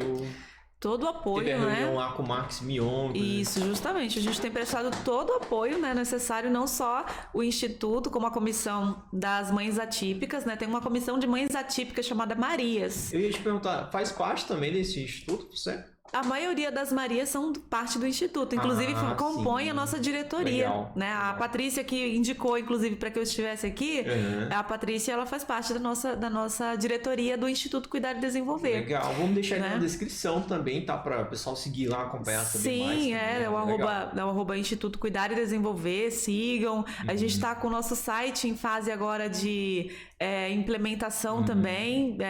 Como eu falei para você, o Instituto é novo e ele vem com o objetivo, né, de prestar um atendimento para os pais. Sim. Tá importante a gente dizer, eu vou dizer o significado dos nomes, né? É cuidar e desenvolver. Por que a gente colocou esse nome? O cuidar, ele vem do cuidado, do autocuidado com a saúde mental, né? Com a rede de apoio que esses pais necessitam. É por isso que ele é o cuidar é direcionado aos pais, pais e cuidadores, tá? E o desenvolver, que ele tem a ver com o quê? Com o desenvolvimento dos filhos. Então, quando a gente está falando do pai, a gente está falando da saúde mental dele, né, do pai e da mãe, e a gente está falando do acesso também da informação às questões jurídicas do filho. Às vezes ele tem um direito que não está sendo respeitado, tá? Então nós temos, inclusive, já vários advogados. Sim. Porque nós temos mães que são advogadas. Por exemplo, a Suzane, ela é mãe de autista e ela é advogada. A Joseandra é mãe de autista e é advogada. Inclusive, ela é presidente da Comissão de Defesa do Direito da Pessoa com Deficiência da OAB. Então, ela é uma pessoa que está super ativa e cobrando também. Legal. Também vai nos ajudar Nós estamos montando um corpo técnico, um corpo profissional para que atue na parte jurídica, que dê essa orientação necessária para a mãe. Porque quando uma mãe recebe um diagnóstico, ela fica completamente perdida, porque no serviço público ela não recebe nenhum apoio quanto a isso. O que eu devo procurar? Qual profissional eu devo procurar para que eu tenha o laudo do meu filho? No serviço público, aonde é que eu consigo um neurologista para fazer o acompanhamento do meu filho?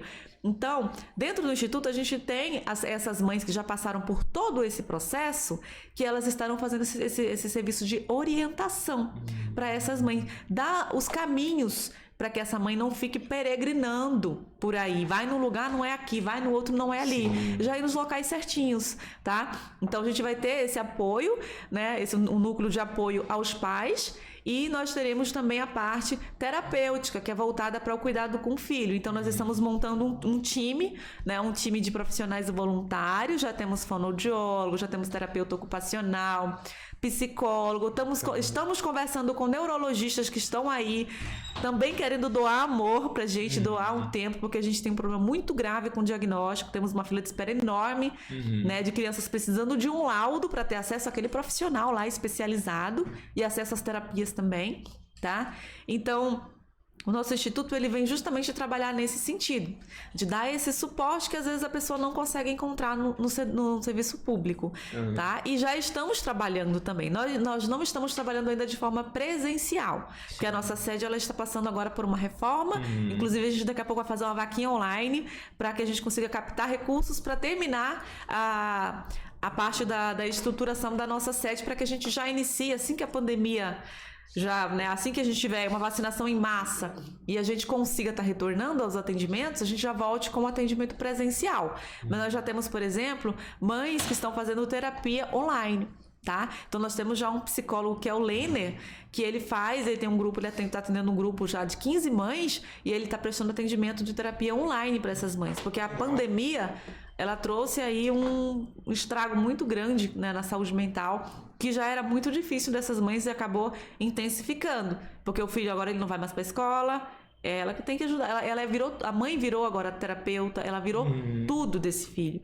Então, tem muitas delas que estão realmente precisando desse acompanhamento psicológico e o Instituto já está ofertando isso, tá? Também temos a parte assistencialista, nós recebemos doação de cesta básica e nós temos algumas mães que estão em situação de vulnerabilidade e a gente está entregando cesta básica mesmo. Anteontem mesmo foi um dia que eu tirei a minha tarde, junto com a Imoni, e nós fomos entregar a cesta básica para essas mães que a gente sabe que precisam desse apoio nesse momento, tá?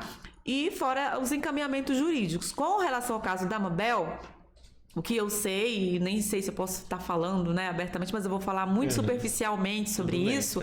Tá? O que eu sei é que ela está conversando com a escola, que ela já conversou, inclusive, com a escola, e que, por enquanto, a gente ainda não tem um desfecho positivo com relação ao caso dela. Infelizmente. Por quê? A escola joga a responsabilidade para o Estado e o Estado devolve essa responsabilidade para a escola. Porque é uma escola filantrópica, tá? Com que a gente sabe, e é importante a gente dizer, enaltecer o trabalho que as irmãs fazem, não podemos negligenciar isso de forma alguma. No entanto, é uma instituição filantrópica que precisa de apoio. E quem é que fornece os profissionais para o Santa Marcelina? É o governo do estado de Rondônia. Então, em tese, o profissional que o filho da Mabel precisa, ele deveria ser ofertado pelo Estado para que, de fato, né, pudesse suprir essa necessidade básica dele, para que ele retorne para a aula presencial, uma vez que ele cumpre com as medidas de segurança, ele usa máscara, né? Então, assim, o que falta para ele é só realmente o profissional especializado. Ainda não temos, infelizmente, um desfecho positivo nesse sentido. O Estado também não se pronunciou sobre o caso. Né? Infelizmente, são as informações que a Mabel já nos passou, né? De maneira informal, foram essas, né? E ela aguarda, ela não quer retirar a criança de lá, porque ele já está lá há 4 anos. Nossa, entendeu? Já tem os coleguinhas. Já tem os coleguinhas, né? Entendeu? Então, assim, você vai quebrar um vínculo, ele está ansioso para retornar para a escola. Nossa. Ela preparou ele 1 semana para voltar para a escola. Ele teve uma quebra de rotina aí que deve ter desregulado ele todinho com relação a isso, tá? E, de fato, assim, o que a gente puder ajudar a Mabel, a gente vai ajudar. Se ela precisar de assessoria jurídica, nós já temos advogados à disposição para pegar a causa dela gratuitamente. Nós já temos isso. E a nossa missão vai ser essa, né? De acordo com as nossas possibilidades, ajudar essas pais que não têm condições de estar pagando uma terapia para o filho no particular, ou que não têm o acesso ao meio jurídico também, por não poder custear aí um advogado, e a gente sabe que a morosidade do poder público, de uma defensoria e tudo mais, é bem lento. Certeza. Eu vi a reunião que teve entre o prefeito, né, o Hildo, Sim. o Marcos Mion e a Mabel. Tem uma fala que é bem no finalzinho, eu acho muito interessante da Mabel. Ela fala que as escolas deveriam se adaptar aos alunos atualmente. E é o que a gente vê acontecendo hoje, agora fugindo da escola, mas com bancos, com aplicativo de entrega, com várias outras coisas, Spotify. Hoje a gente tem, a um clique, a gente tem um acesso das coisas, ou seja, as coisas se adaptaram às nossas rotinas, né? As coisas chegam até a gente assim, no passo, um clique, 2, 3 cliques, pronto, já está na nossa casa, já está aqui a sua encomenda, já está aqui seu almoço, seu jantar. E é algo assim que deveria ir para as escolas também. As escolas, como você mesmo já citou, a maioria do município ainda tem algumas que abraçam, do estado não acaba abraçando, né? E é uma frase bem interessante dela, né? Por que assim, a iniciativa privada acontece muito essa adaptação aos clientes, né? E os alunos que não deixam de ser clientes das escolas não tem essa adaptação a eles, né? E você citou o caso lá de Sobral, não foi? A escola. Sim. Eu achei muito massa essa questão de que a escola se adapta ao aluno e trata ele de forma individual. Ou seja, cada um tem a sua maneira de aprender, a sua dificuldade, entendeu? Os seus progressos. Justamente. Eu achei muito interessante isso. E a inclusão ela só vai acontecer na prática, por isso que a Mabel falou, inclusão só no papel, né? Infelizmente ela não está errada, né, com relação a isso, a gente luta tanto por isso. Ela só vai acontecer quando de fato, né, a gente consiga que os gestores tenham essa visão, né, de inclusão, e que de fato os profissionais também consigam estar se adaptando ao aluno, né? Não é o oposto, né? Não é o aluno que tem que se adaptar à escola. É você preparar todo esse ambiente escolar para receber esse aluno, inclusive preparar os alunos típicos para que eles recebam esse aluno, né, que vai ter uma condição diferenciada da dele, de repente ele vai conseguir ajudar esse aluno. Porque assim, existe a integração, e quando você pega lá e só joga aquela criança lá dentro daquela sala e não promove a inclusão. E não dá a ele meios de aprender, não dá meios de se sentir incluído. Aí você só integrou, você tá voltando lá, sabe? Anos atrás que a gente vem lutando contra isso, tá? Então, de fato, a inclusão ela só vai acontecer quando ela for parte da escola. Quando, de fato, do porteiro até o professor regente, todos eles entenderem de inclusão e fizerem o acolhimento que essa criança, que esse aluno, que esse adulto jovem, eles crescem, né? A gente esquece disso, mas eles crescem. Enquanto não fizerem isso, a gente vai continuar batendo a mesma tecla, infelizmente. E agora eu aproveito para falar que segunda-feira, dia 22, 22, é isso? Não. 23. Dia 23 e dia 24, na segunda e terça-feira, a gente vai ter uma audiência pública no STF. Por quê? Porque em 2020, o governo, né, o Bolsonaro expediu um decreto e esse decreto ele instituía a Política Nacional de Educação Especial. Esse decreto foi suspenso, porque segundo várias pessoas, vários especialistas, ele pregava a segregação. Há uma discussão muito polarizada em torno desse decreto, que eu vou até me abster de falar a minha opinião pessoal enquanto isso, porque assim, eu acho que é passível sim de melhoramentos, né? Esse decreto. E ele vai ser discutido, porque o STF suspendeu esse decreto. Né, o Partido Socialista Brasileiro, o PSB, ele entrou com uma ação direta de inconstitucionalidade no STF e o STF acatou esse pedido e suspendeu o decreto, porque tinha uma brecha lá para que você promovesse a exclusão escolar. Né, de repente, né, eventualmente viu ali uma recusa de matrícula, né, ou talvez só precisou adequar melhor o texto, né? A inclusão do jeito que ela está, ela não pode continuar. Nós entendemos que sim, precisamos de um novo decreto. E que ele atenda de fato, né, todos os gargalos que a educação especial ela tem. Precisa estar entrando nessa pauta, sim. E agora o STF está fazendo da forma certa, porque ele só suspendeu o decreto, mas ficou por isso. E aí? Vai ficar sem uma regulação, uma educação especial? E aí ele convocou, chamou as autoridades para participar, vai participar, acho que até o Bolsonaro, pelo que eu vi lá da lista das pessoas que vão participar, e ele chamou a sociedade civil organizada, que é quem vai receber esse atendimento. Eles deveriam estar presentes quando esse decreto foi construído. Não poderia ter sido construído, né, de uma forma unilateral ou com poucas pessoas, né, da pauta envolvida. Realmente tinha que ter sido discutido amplamente, de repente ter feito uma audiência pública, né, para trazer e verificar de fato quais são as necessidades de todos os estados. Nós estamos falando de uma política nacional.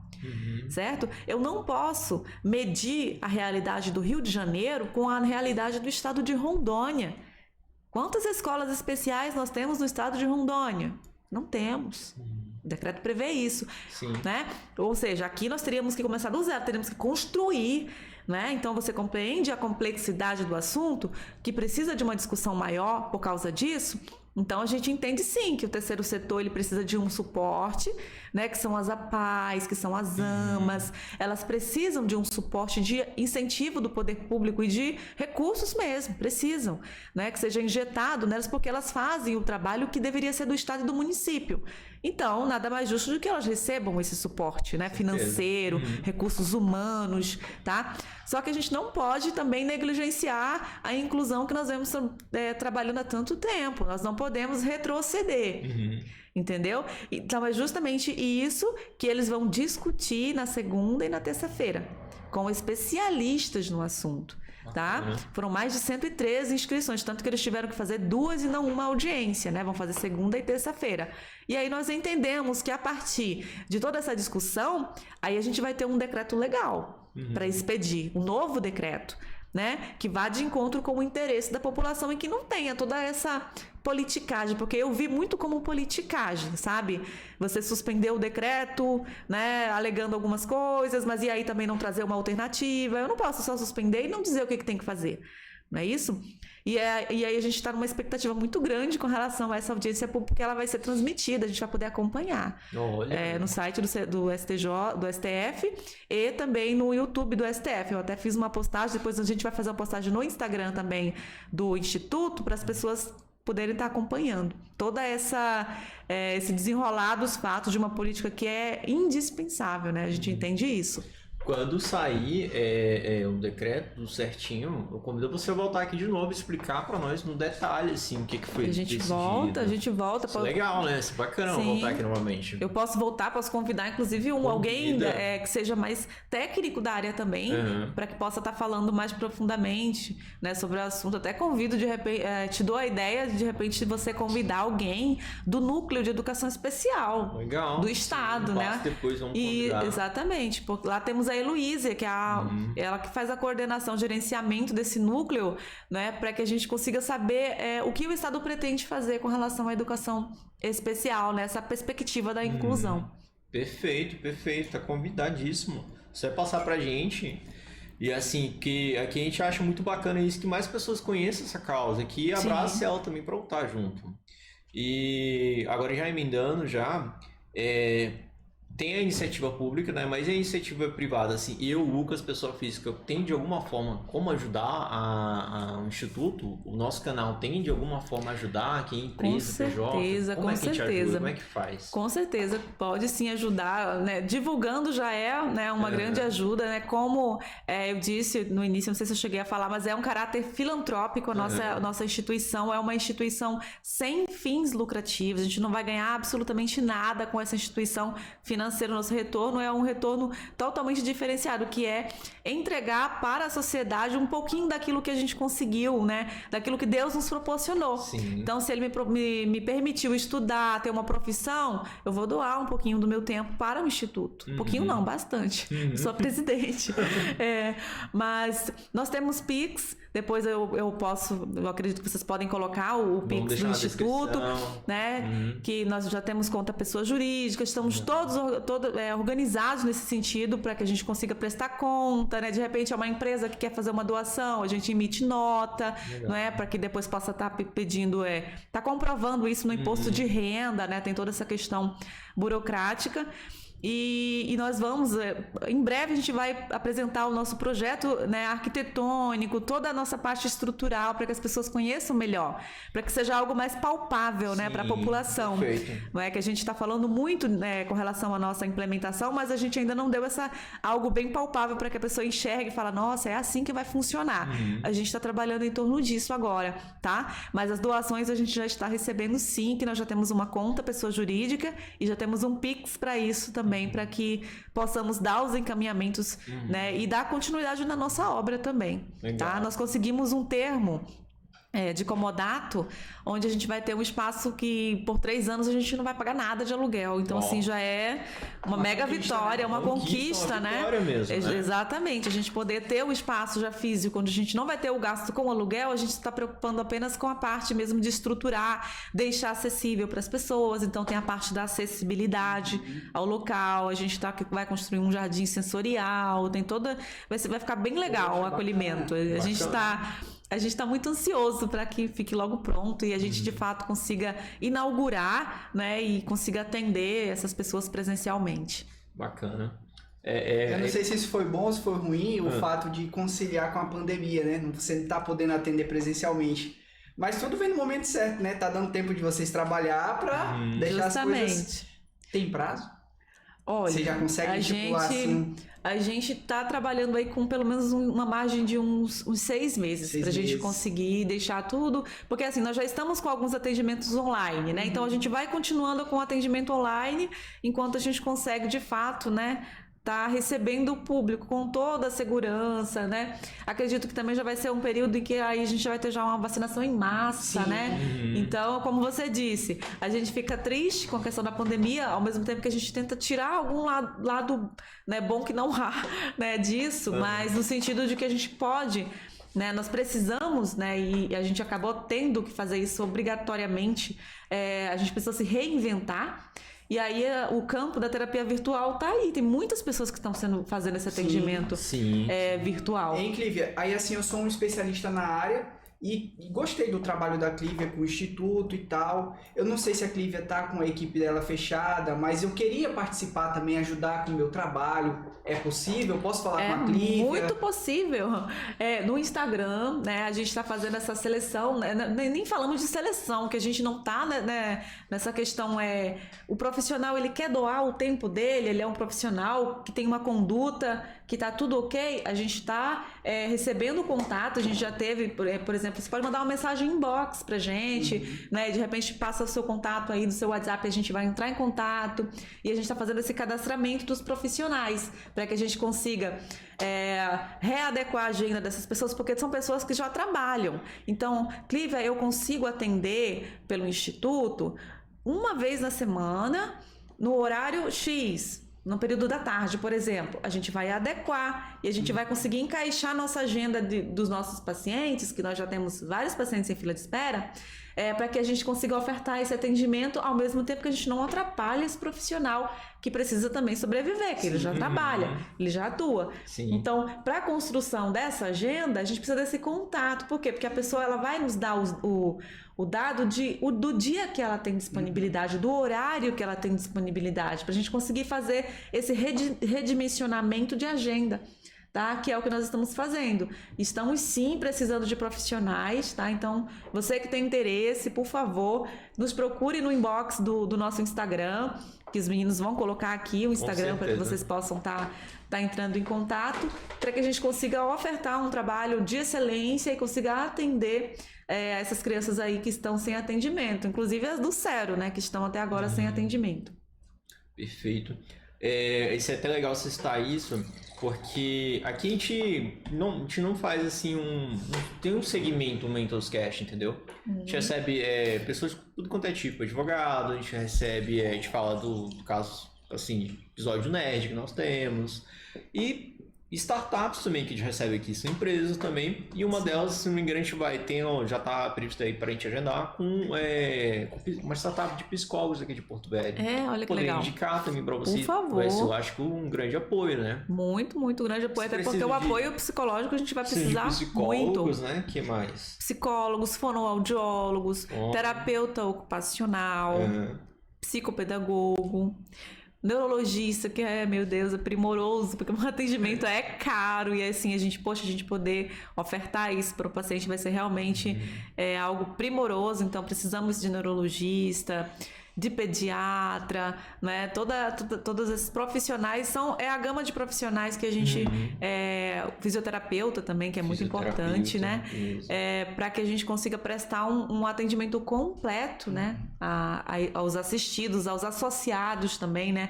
Você também pode se associar ao Instituto e contribuir mensalmente. A contribuição mínima do Instituto é R$22. Olha. Entendeu? Então você pode entrar lá, nós temos um formulário eletrônico onde você se cadastra e você diz como é que você deseja fazer esse pagamento, quando você deseja fazer esse pagamento, que aí a gente programou 3 datas de pagamento. Você pode fazer esse pagamento por Pix, né? Se precisar depois de um extrato com todo essa sua contribuição anual, a gente vai fornecer, né, para fins de comprovação, né, de imposto de renda e tudo mais. Tá? Então a gente estipulou assim, nós fomos assim bem criteriosos com relação a isso, porque nós entendemos muito mesmo o período que a gente está vivendo, né? A crise sanitária que a gente vive. Mas então é um valor que é 1%, né? Do salário mínimo. E aí tem o valor, você pode doar acima de R$30 também, vai ficar ao seu critério. E de acordo com as suas possibilidades financeiras também. Mas isso é algo muito importante, porque se a gente tem lá, sei lá, 30 associados, a gente já tem um valor assim fixo, que a gente sabe que vai suprir pelo menos as nossas necessidades básicas, né? Uma conta de água, uma conta, né, de um telefone, uma internet, porque a gente vai ter esses custos mensais. Né? Embora a gente vá trabalhar com voluntariado, a gente sabe que o local vai nos trazer esse custo, né? Benefício mensal. Perfeito. Vamos caminhando pro final. Geralmente, quando a gente vai para finalizar, a gente faz uma pergunta, né? Você quer fazer a sua pra gente finalizar? Não, Lucas. Na verdade... Ou comentário. Eu queria... como eu te falei, Clivia, no início, eu gosto de participar aqui com os meninos do quadro de nerd, né? E aí eles gostam de mim porque eu trago bastante dados, né? Mas a Clivia já falou que praticamente... exatamente. Mas assim, uma coisa que eu peguei e eu queria só complementar o que ela falou. Agora é para os nossos inscritos. Pode ser que você esteja assistindo agora esse podcast e se pergunte assim, poxa, mas o que eu tenho a ver com autismo? Aí a gente vai lá atrás no que a Clivia falou. Você não tem noção, mas a proporção de pessoas com esse diagnóstico tem crescido tanto que você não tem noção. E aí eu vou trazer os dados, tá? Só pra gente... de acordo com a Organização Mundial da Saúde, no mundo todo existem 70 milhões de pessoas diagnosticadas. É a estimativa que eles têm, né? Sim. Não é diagnosticada, é estimativa. É uma estimativa porque, infelizmente... São 70 milhões de pessoas. E aqui no Brasil, 2 milhões. Sim. Aí, a Clivia falou também que a gente não consegue mensurar isso. E ela tá na luta aí pra tirar a carteirinha e tal. Existe um órgão que consegue fazer esses estudos. E o Brasil, inclusive, ele busca nesses estudos uma base para tirar aqui, né, pro nosso país essa questão de autismo, que é o CDC. Não é o Código de Defesa do Consumidor, é o Centro de Doenças e Prevenção, que é ligado a um órgão de saúde e humanas nos Estados Unidos, fica na Geórgia. Todos os dados que temos são de lá. Esse órgão, ele começou a emitir dados sobre o autismo, você tem toda a liberdade de me... Não, imagina, tá? Você pesquisou. De 1970 para cá. E de 70 até 2018, eles já emitiram 26 estudos relacionados ao autismo. O último, que aí eu queria até que você desse uma reforçada, que foi o que eu estudei, eu fui lá ver o estudo, foi publicado agora, em março de 2020. Agora eu não sei o porquê que eles fazem isso. Tipo assim, eles coletam os dados, por exemplo, para essa pesquisa que eles colocaram em março de 2020, eles pegaram dados de 2016. Então eles coletam dados e só vão publicar a pesquisa 4 anos depois. Mas lá não falava o motivo, não sei. É porque assim, geralmente pesquisa, você busca um dado, né? Então assim, eu pego seu filho ali, ele é autista, e eu quero aplicar para saber, digamos que assim, se o protocolo X, ele digamos que assim, vai trazer um retorno bom para ele. Eu tenho que aplicar e eu tenho que fazer um acompanhamento. Entendeu? Então, geralmente, esse tempo que você tem, esse gap que você tem aí de tempo, é para saber se de fato foi eficaz, se não foi eficaz. Porque não tem como eu começar o estudo agora,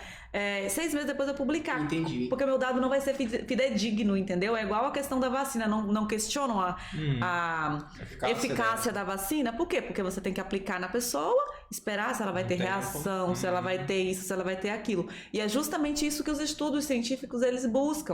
Porque geralmente eles estão em busca o quê? De métodos, né?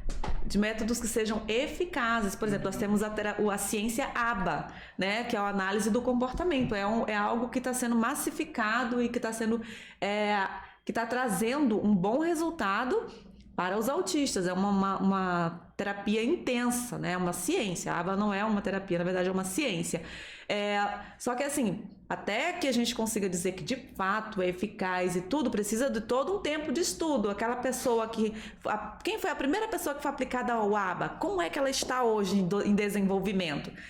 Aí eu preciso desse tempo para medir, para poder saber se de fato aquele método que eu estou aplicando, aquela ciência que eu estou dizendo que é boa para o autismo, ela tem um resultado positivo, ou ela regrediu ele, ou eu atrasei ele nos aspectos da fala, entendeu? O que aconteceu? Então é por isso que tem esse tempo, essa margem de tempo. Então tá explicado, tá vendo?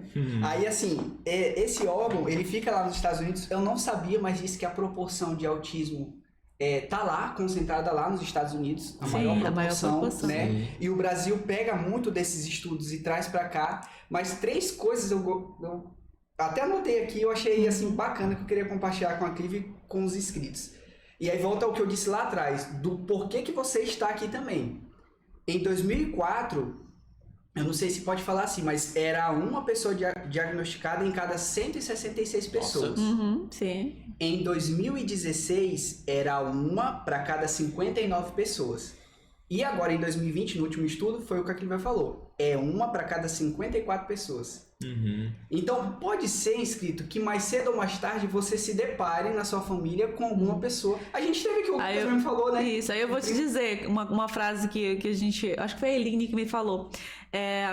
Não é uma questão de se você vai ter alguém na família com autismo, é quando. É uma questão de quando. Entendeu? Eu falo isso por quê? Porque alguns políticos, né, estão lutando pela pauta agora porque tem alguém na família com autismo. Entendeu? Tem caso de um senador daqui do nosso estado mesmo que ele nos procurou, falou, olha, eu quero ajudar, eu tô com uma pessoa autista na minha família. Sabe quando fala que corta na carne? Né? Então, assim... Isso em termos, né, de política pública é bom, porque nós temos, por exemplo, o senador Romário. O senador Romário é um dos maiores ativistas da causa, porque dele, né? tem síndrome de Down, a Ivy tem síndrome de Down, entendeu? Então, o estado do Pará evoluiu absurdamente com relação, né, de uma forma positiva, né? Claro, em relação à questão da educação inclusiva. Então, estão com escolas especializadas, eles têm uma política muito boa de educação lá. Por quê? Porque o governador, ele tem um neto autista, entendeu? Então, você começa a perceber que quando há alguém na família, você tem essa propensão a lutar mais, a correr atrás, porque realmente, assim, mexe com toda a estrutura familiar. Isso é fato, entendeu? Mexeu com a minha estrutura familiar quando eu apenas... fui em busca de um diagnóstico que não se concretizou, mas daí eu não larguei a pauta, entendeu? Porque eu vi todas as dificuldades que eu enfrentei. E se eu enfrentei e não cheguei a um diagnóstico, mas eu tenho um monte de gente que enfrenta e chega ao diagnóstico. E aí, depois do diagnóstico, o que acontece? Qual é o que atendimento vai ser ofertado para essa pessoa que depende do SUS, que não tem um plano de saúde? Entendeu? A gente não tem. São pessoas que perdem uma fase crucial de desenvolvimento. Do 0 aos 3 anos de idade, é a fase que a gente chama que é a de neuroplasticidade cerebral. É quando a criança tem um boom de aprendizado. Os neurônios estão a todo vapor. Ela aprende muito nesse período.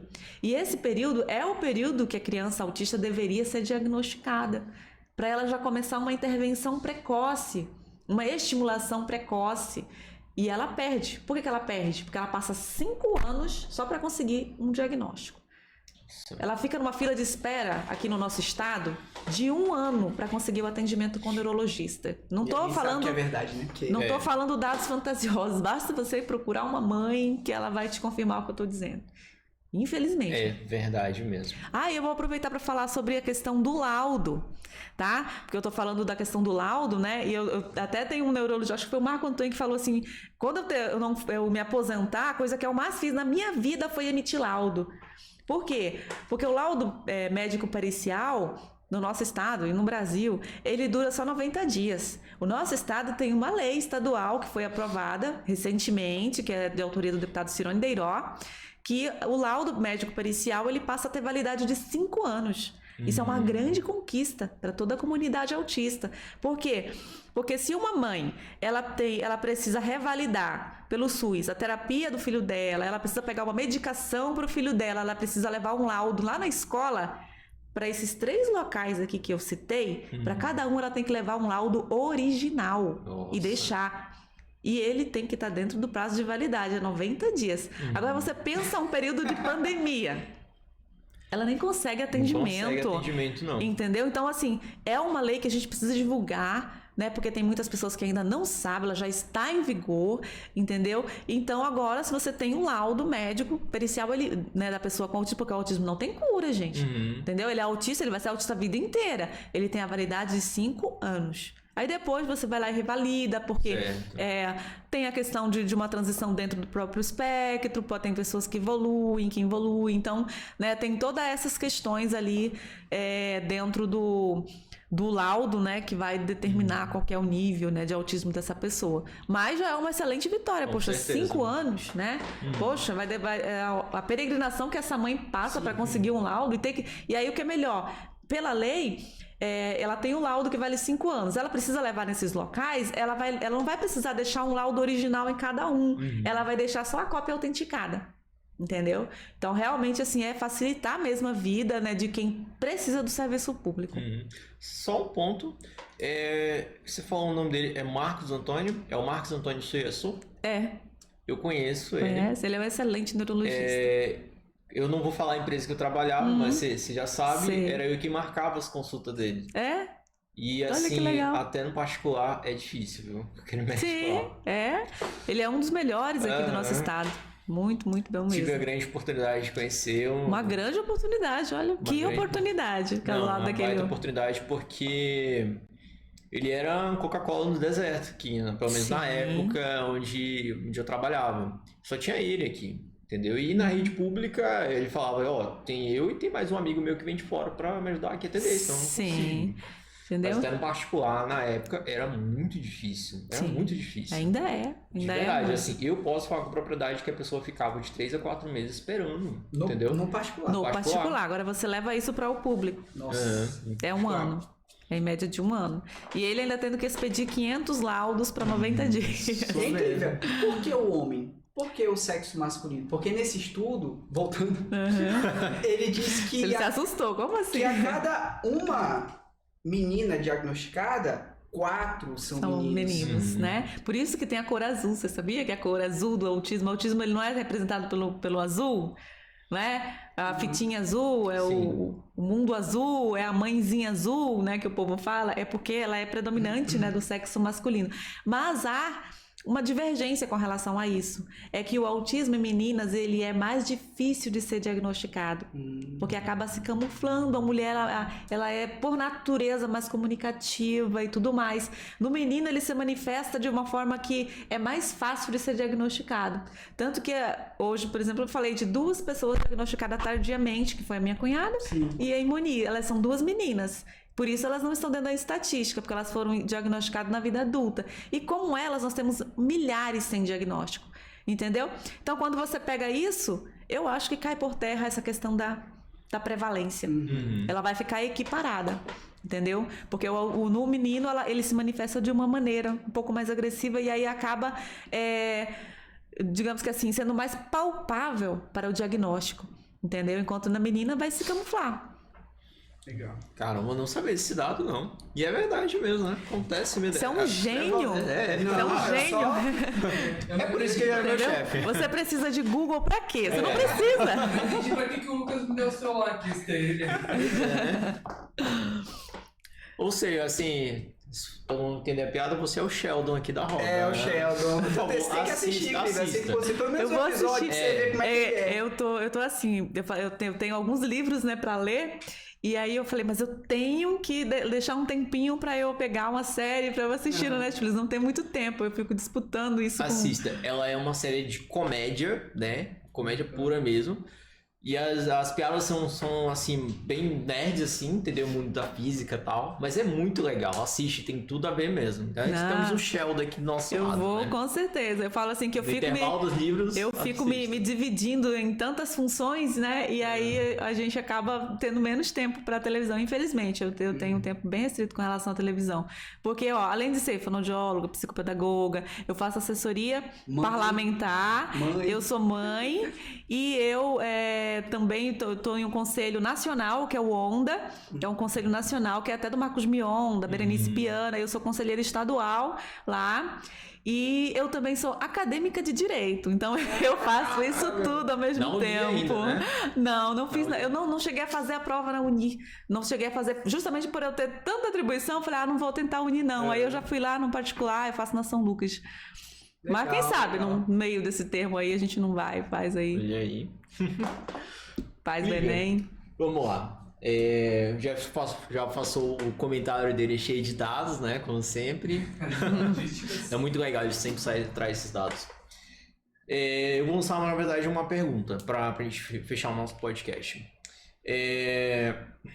Para qualquer pessoa que esteja assistindo e nos ouvindo hoje, né? E tem pai, mãe, tem esse receio que o filho nasça com o autismo ou qualquer outro tipo de deficiência. Aí eu gostaria que você mandasse uma mensagem para essas pessoas. Imagina que essa mensagem ela vai para qualquer pessoa. Seja de outro estado, seja de outro país, essa mensagem vai ser traduzida para essa pessoa, vai aparecendo em vários telões, toda tela de celular, tablet, televisão. Olha a responsabilidade. E aí eu queria que você mandasse essa mensagem, assim, que mensagem você daria para essas pessoas que têm esse receio de o filho nascer autista, tem esse medo, e a própria pessoa que tem esse, como você mesmo explicou, esse luto, né, quando descobre o diagnóstico? Qual mensagem você daria para essas pessoas? Eu acredito, é bem difícil, né? Você só me dá uma pergunta difícil. Olha, estão de marcação comigo. Então, é difícil falar sobre isso, né? Porque aquela coisa, você tem que sentir, né? Tem que estar na pele para você poder saber. Mas assim, a minha mensagem seria no sentido muito assim de esperança e de você não se limitar a um diagnóstico. Porque todos eles têm capacidade. E eu também costumo dizer, eu não gosto de romantizar a maternidade atípica, tá? Porque tem muitas pessoas que romantizam, falam, é um presente de Deus, você é uma guerreira. E existe uma frase que tem uma mãe que até ela tem uma camiseta, né? Que é a Flaviana, eu falei pra ela que eu quero uma camiseta igual a essa, que ela diz assim... não sou guerreira, sou sobrecarregada. Não romantize o meu cansaço. E isso é muito, muito sério. Isso é algo muito real na maternidade atípica. Por quê? Porque essa mãe ela vai começar a se dividir, né, entre as suas funções para dar toda uma atenção para a maternidade atípica, para essa criança. É uma rotina grande de terapias e tudo mais. Mas de sempre lutar pelos direitos do filho, não se limitar ao diagnóstico de forma alguma. O diagnóstico não é uma sentença. Essa criança ela pode desenvolver e ela vai se desenvolver se ela tiver as intervenções adequadas. E ela vai chegar a ser uma médica, como a Larissa, que está lá coordenando, né, o hospital de campanha.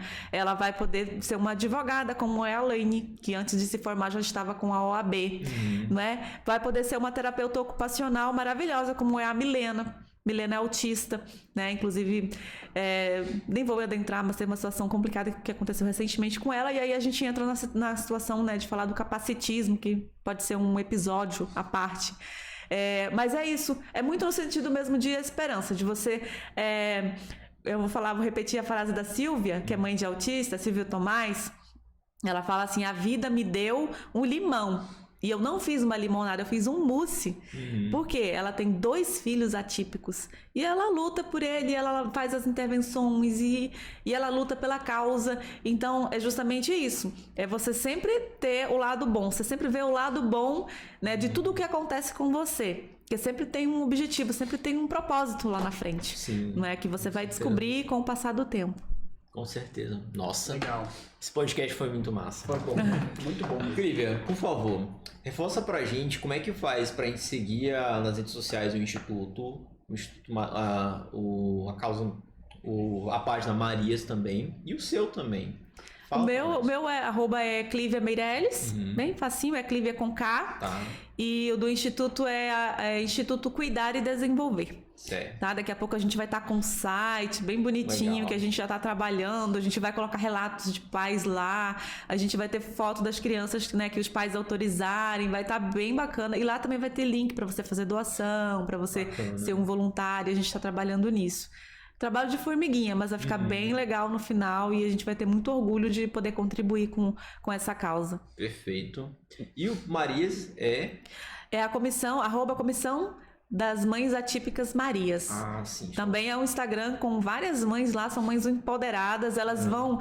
Essas Marias, né, assim como as Mães Coragem Indesistíveis, que também é um grupo de mães, elas dão aquele suporte das mães que acabaram de receber um diagnóstico. Elas trocam experiências com elas. Uma comunidade. Isso, né? Exatamente. Com relação aos atendimentos dos filhos, o que foi bom para um, o que não foi bom, que profissional indicar, né? Eu falo para elas, vocês falam mal de mim, né? Porque, assim, elas... têm toda uma experiência com relação a isso, né? E elas acabam dando esse direcionamento, indicando, acolhem. Elas têm um propósito muito grande que é o de acolhimento, tá? Uma mãe acabou de receber um diagnóstico, a gente joga no grupo das Marias ou das Mães Coragens e elas dão todo esse suporte para essa mãe recém, né, recebida de um diagnóstico. Show de bola. Cara, que baita podcast, hein? Caramba. Galera, então é isso aí. essa foi a Clívia, uma grande história, uma grande causa a ser lutada. Eu espero que mais pessoas possam abraçar essa causa, né? Assim como nós estamos abraçando.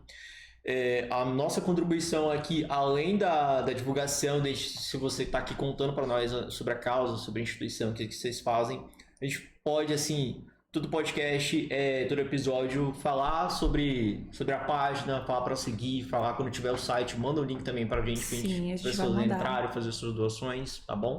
Vai ser com o maior prazer fazer isso.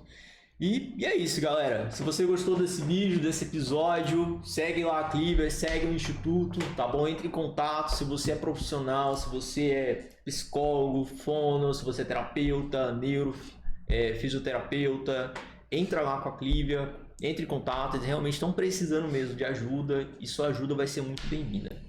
Galera, esse foi mais um episódio. Forte abraço para vocês. Até a próxima. Um abraço. Um abraço.